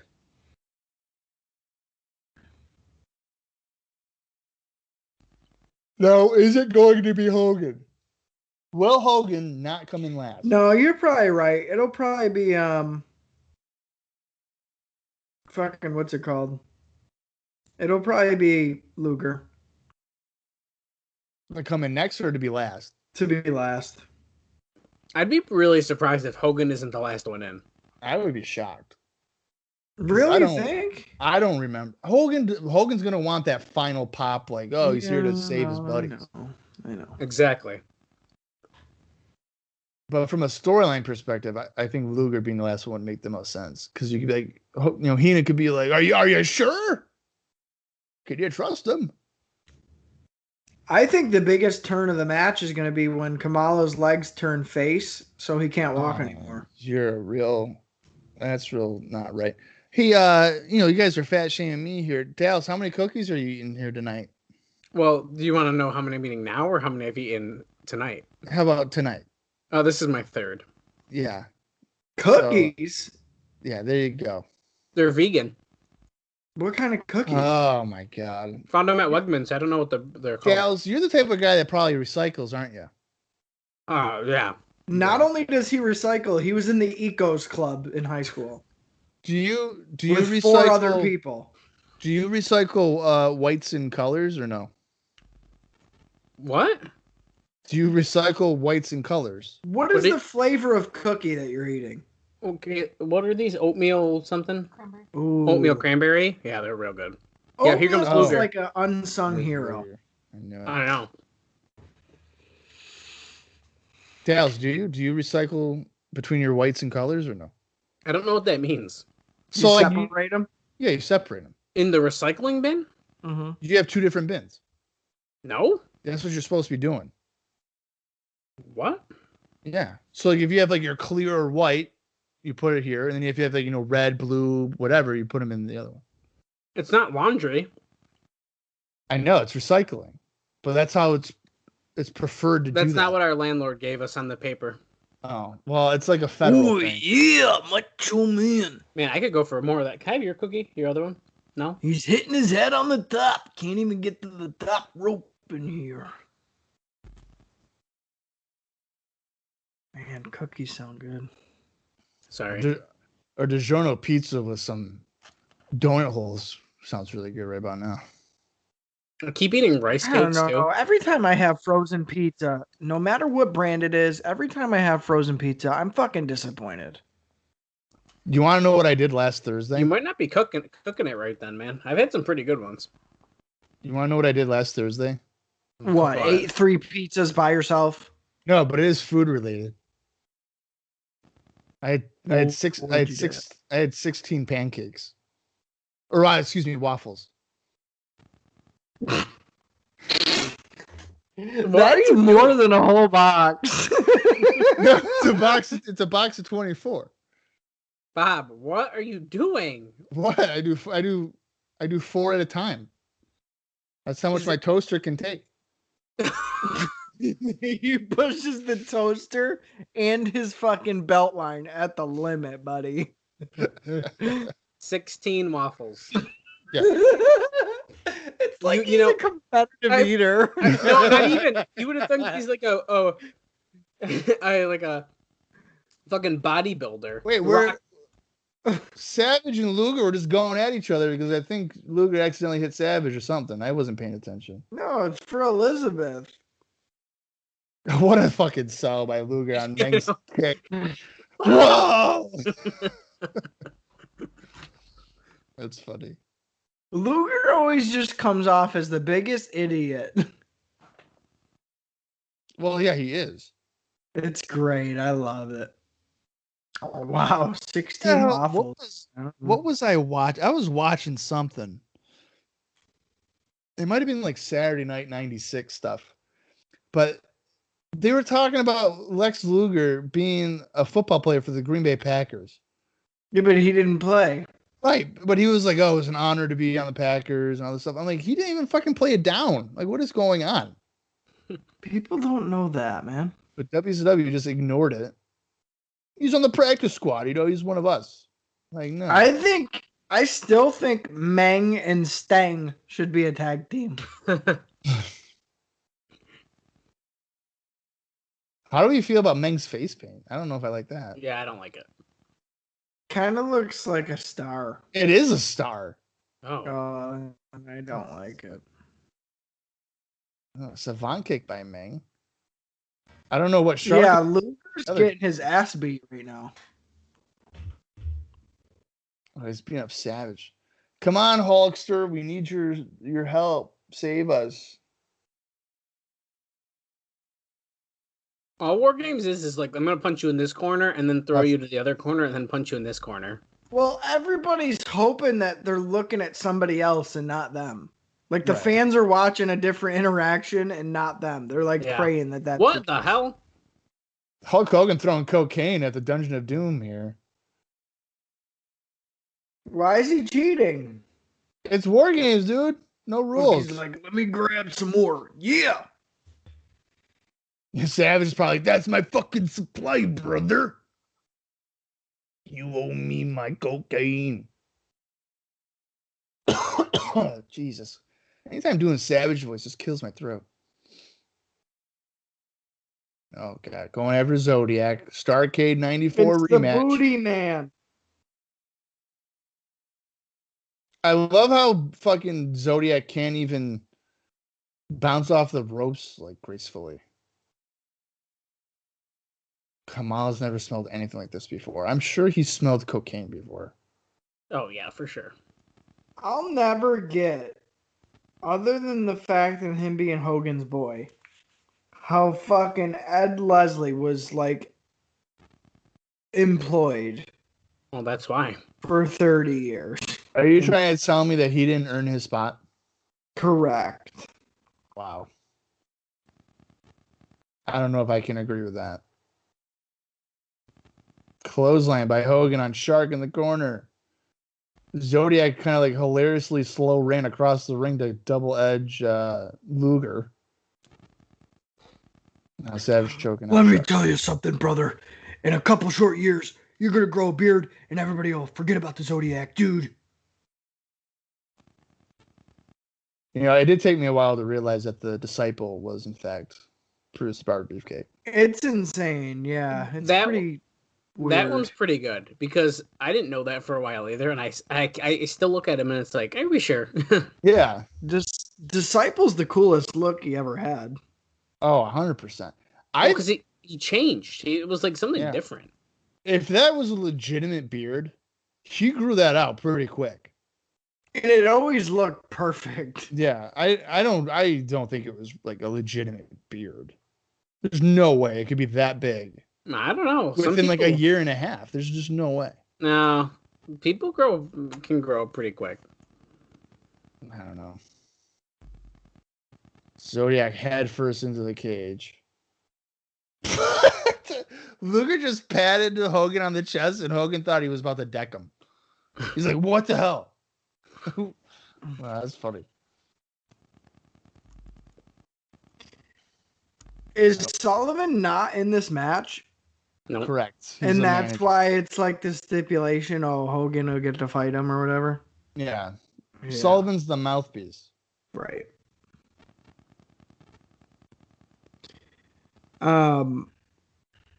I can't believe that this is they're still kind of milking this here. Yeah, Shark just got sent into the cage. Zodiac following his best friend into the other one, and he goes into the cage. That's all they've been doing is punching and then throwing them into the cage. I'll tell you what. Oh, what is this? He's going to go the camel clutch. Disciple might be the most fit that Ed Leslie ever was. Because he's kind of like skinny, but built. The referee's in the ring. He's tapping out. Hogan just made Zodiac submit to a fucking chin lock. And he was bouncing the whole time he was doing it.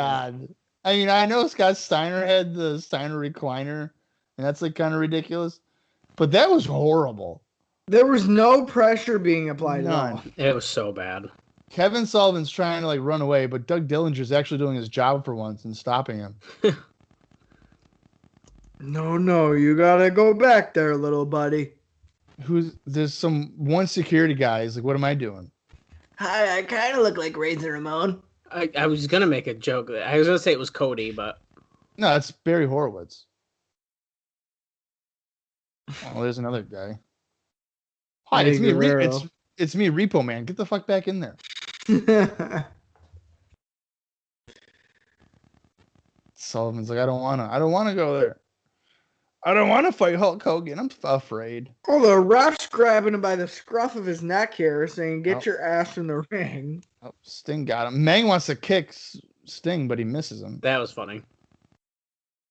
Look, they're not even helping him. They don't care. Here we go. Sullivan's stuck in the cage with the Hulkster. Sullivan's so small, dude. It's such a weird feud that a small guy like Sullivan is with Hogan. It's perfect. They had the same hair. Yeah, really. Oh. What if Kevin Sullivan was like Hulk Hogan on the Germany tours? Like Hogan's like, I don't want to go. Just send Kevin. They won't know. Who cares? No, they do.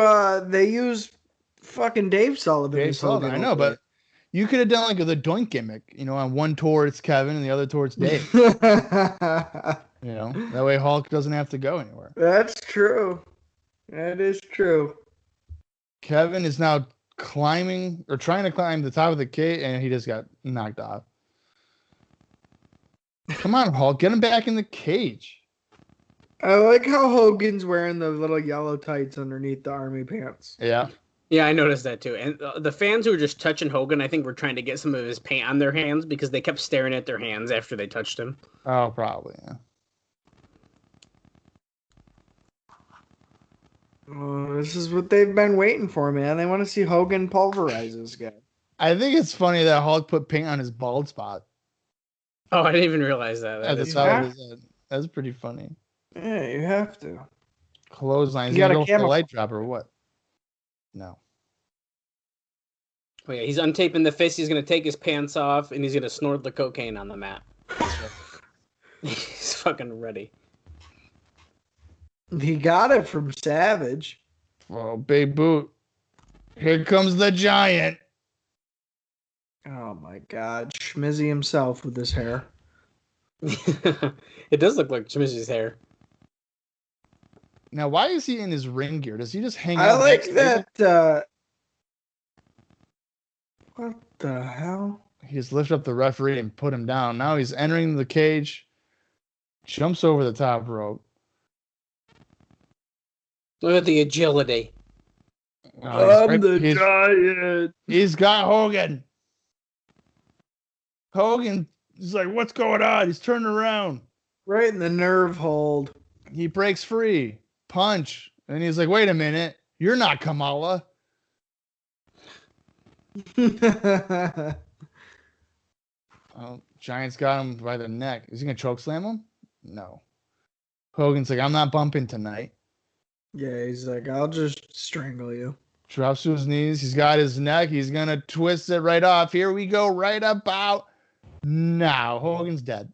Oh Hogan, my has, God. Hogan's been murdered here at Fall Brawl 1995. Jesus Christ, that's his little move. He snaps your neck. Yeah. I like how Hogan's like selling it by season. Yeah, dude. The classic Hogan sell. Here come the baby faces. Savage, Luger. What if one by one Sting? Giant just broke all their necks, including fucking Jimmy Hart? Jimmy Hart. Actually, doing it to Jimmy Hart would be even better because he doesn't actually have to work. So he just snapped Jimmy Yeah. Hart's neck. He'd just stay in the neck brace for a year. Giant saying Hogan is through. Savage is pissed. Lex is like, I don't really like this guy because he was a bigger star than me in the other company, but I'll pretend to care. Buffer's like, we need a doctor. We need a Yes. physician, please. I feel like all the fans actually think in the he's. house? All the fans are standing up like shit. Is he actually dead? Yeah, This Dude, is his much. neck This was is much snapped. needed though. The Giant as a heel is much needed because, as you can tell by the War Games match, they don't have a whole lot of heels at all. No, Yeah. dude. Look, So- Hogan's sitting on the floor. He's grabbing it, and he's like, he's laying in the powder. Oh, that's how we go off Plump the air. and pure. We get a rundown here of people that are involved with the show. Hulk Hogan laying in a pile of cocaine like he's in Venice. He's on Venice Beach. So that's probably quite used to that. Where are we at for Fall Brawl 1995, guys? Oh my god, that was a two thumbs down for me, you guys. I don't know. That was rough. It's just, to me, it's crazy that WCW is continually just swinging and missing on these pay-per-views. They just can't catch a break, man. Well, and I we're gotta swinging- tell you, I was gonna say, WWF, yeah, their TV's been horrible.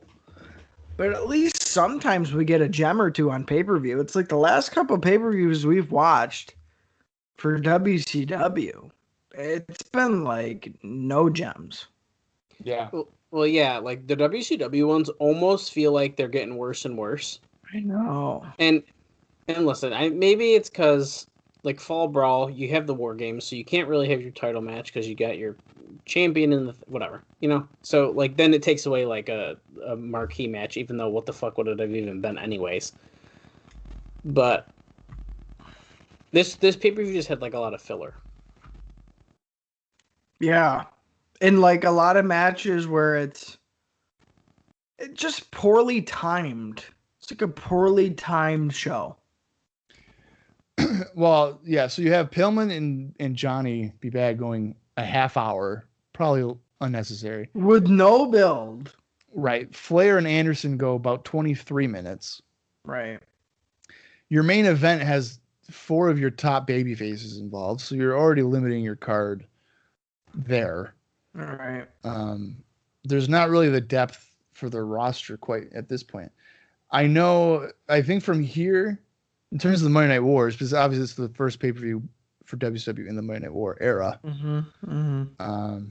From here until Great American Bash 96 is very hit or miss.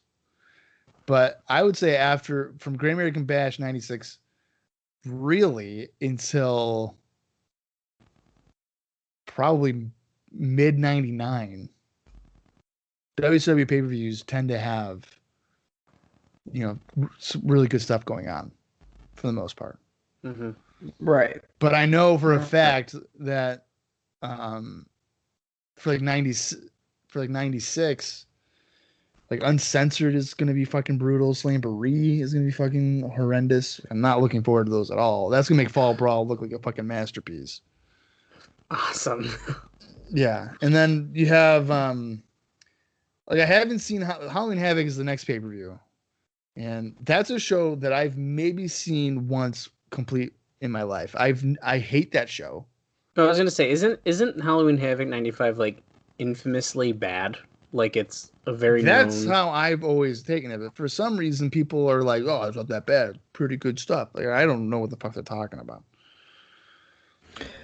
I don't know. I think it's such a shame that wrestling in 95 was just so plagued because there is star power.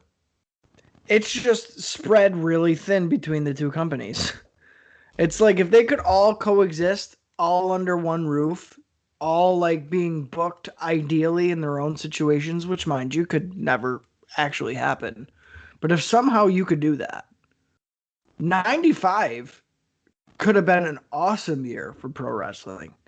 But since again, there are stars just spread out so thin and like you need more heels over here and you need stronger faces here and your mid card here is great, but over here is terrible. It's like there's so many holes. Both companies just end up being Swiss cheese. And like, what are you even getting out of it? Yeah. And these pay-per-views are not helping. I mean, man, they could be coming up with better stuff than they're doing, and they're just not doing it. I don't know whose idea it was to go all in, all chips down on Dungeon of Doom. When, like Bob pointed out, there's really no strength on that team. Even Kevin Sullivan as like your main guy, even him, it's like, yeah, that's good, but there could be way better. I'm pretty sure that's a Hogan thing. He was very insistent on keeping like the 80s feel to it. But dude, it's like rock and wrestling Saturday morning cartoon shit. Yeah. Yeah, that's 100% what it is. So we have the next pay-per-view is Halloween Havoc, then it's World War III, and then Starrcade. I know, Austin, you're probably going to be looking forward to Starrcade because it's a New Japan versus WCW deal. Yeah. So I remember Starrcade 95 being pretty decent. That's another one that I haven't seen a lot of. I've watched World War III 95 a couple of times. But Starrcade, I don't even know if I've watched that fully ever. Maybe one time. 95, there's a lot of wild card matches where it's like, what even is this, and is it going to be good? And you get surprised by a couple. Yeah. I want to point out too, like watching this pay-per-view, for whatever reason, if this was the first time you watched WCW, I think if you were to watch Nitro, you'd be shocked that Fall Brawl 95 was the same as the Nitro product. Exactly. Well, that's what I'm saying too. I mean, even the night after Fall Brawl, since we've obviously already passed it, I've watched that Nitro. It's such a better show, and like that pay-per-view does not resemble the product on Nitro is, which is very, very odd. Yeah, I mean, that's always been kind of WCW's thing, though, is that their TV product is really good, and then their pay-per-views are just like, what? I mean, they had Nitros in the fucking dome. Yeah, well, to be fair, too, I mean, Fall Brawl happened after like was it like the second Nitro or something like that? Like it was the Yes. third or so, yeah. So it's super quick. So I'll give this one a pass because of that. Now, if Halloween Havoc's just as bad as Fall Brawl after we've had like a month or so or a month plus of Nitro, then that's not good news. Well, and don't forget, WCW's, eating while they're cooking, if that makes sense. This isn't, run of the mill from they're kind of out on a ledge here.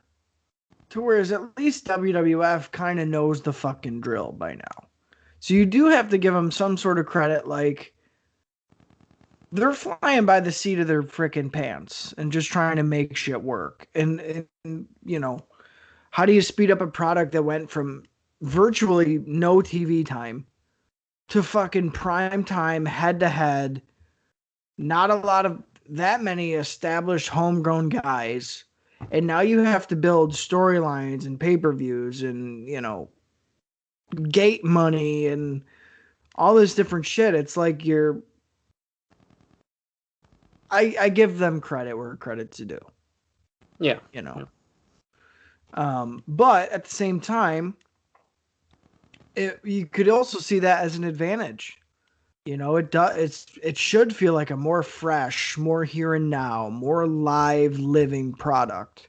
And to me, with these pay-per-views, if you would have told me this pay-per-view was filmed in 1992, I'd believe you. Or even later. Right. Mm-hmm. 89. If you told me this was an 89 pay-per-view, other than the production, I'd probably believe you. Yeah. That's the only thing. It's like, yeah, you got to kind of give them credit for, hitting the ground running or whatever.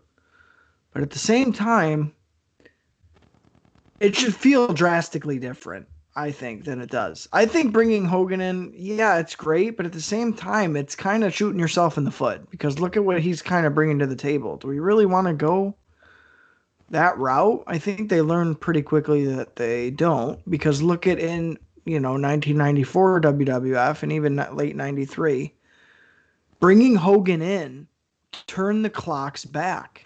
It's not a knock on Hogan, it just does. When you bring him in, he's got all his friends in there. You got to adapt the storylines to him. You got to adapt the wrestling style to him. And it just completely turns the clocks back at least a couple of years every time you bring him in as this version of Hogan. That's just how it is. I even think later years in the 2000s when he comes back, a little of that happens. Not nearly as bad because the roster's a lot deeper and the storylines are a lot more, fleshed out. But I do think that just is a stigma that follows Hogan, and that's the way he likes it throughout his career. So I have a question for you guys to kind of close it up here. So you see this interaction between the Giant and Hulk Hogan, and obviously with how Nitro's been progressing, and we know that Halloween Havoc is going to have a Giant Hogan showdown, both in a monster truck and in a regular match. Knowing all that, are you more inclined to purchase Halloween Havoc with Hogan having a new heel opponent in a guy like the Giant, or not? I think yes, to a degree, just because he hasn't had anyone, and like you look at Giant, it's like, okay, this guy he's massive. He actually looks like he's gonna be able to defeat Hogan potentially. I don't know. I think it kind of adds a little bit of interest in that regard. It's not like, oh, he's gonna fight Kevin Sullivan. Well, yes and no. So here's what I hate about it. Again, the whole Andre the Giant tieback thing. It's terrible. Terrible way to approach it. It's just so much of a showing your own hand sort of thing. It's just so bad. I do think, though, to agree with Dallas to a certain extent, that yes, not only is Giant somewhat believable, he's obviously more athletic than any of the other heels Hogan has dealt with as of late. He's younger than any of the heels that Hogan has dealt with as of late. And physically, he can somewhat match up with Hogan as far as, like, again, believability. So, you know, you throw those in all in one package. You make it Halloween Havoc, which some people argue is the biggest show of the year. You make it this big deal, including the monster trucks and the sponsorships and kind of that added layer to it. I would agree with Dallas and say, yeah, it does feel like a bigger field. Does it feel like a step towards the new generation of pro wrestling? Absolutely not.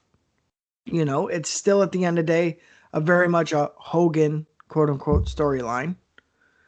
But I do think that it's a move in the right direction, so to speak. Mm-hmm. Yeah, I mean, I would be intrigued to see just what the Giant's all about. And, you know, it's really probably his opportunity to showcase himself, and maybe there's real no competition on the heel side for him to catapult himself into the top heel upon his debut. So it's really good timing for him to come in.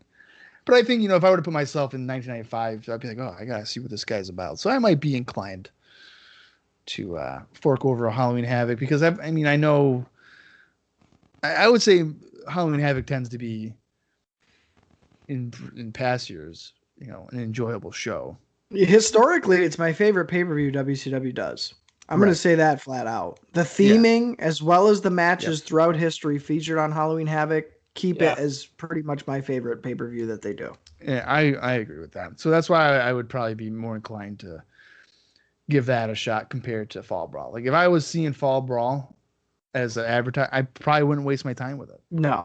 To purchase it as a pay-per-view. To rent it, sure, for $1 or whatever, but not to spend, you know, $30 or whatever it was. Right. Yeah. In 1985. Do you guys have anything else, though, for this bonus episode of WCW Fall Brawl 1995? Dallas, I know. No, I'm good. Nope. No, I'm fucking tired.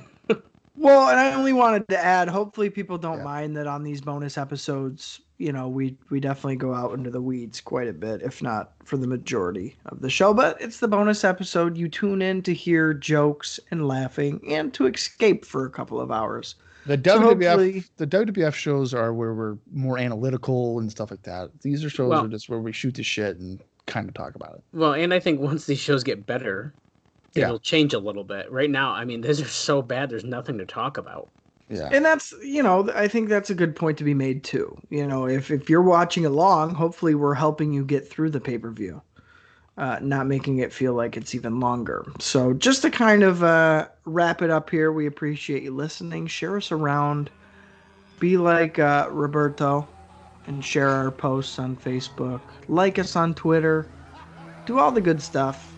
And yeah, if you prefer the more, you know, closely followed listen throughs, definitely check out the main podcast if you don't already. All right, well, I'm looking forward to closing out 95 and heading into 96.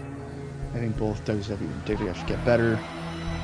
But until then, for Austin Skinner and for Dallas Gridley, I am Bob Conning Jr., and this has been IcoPod. You got it here.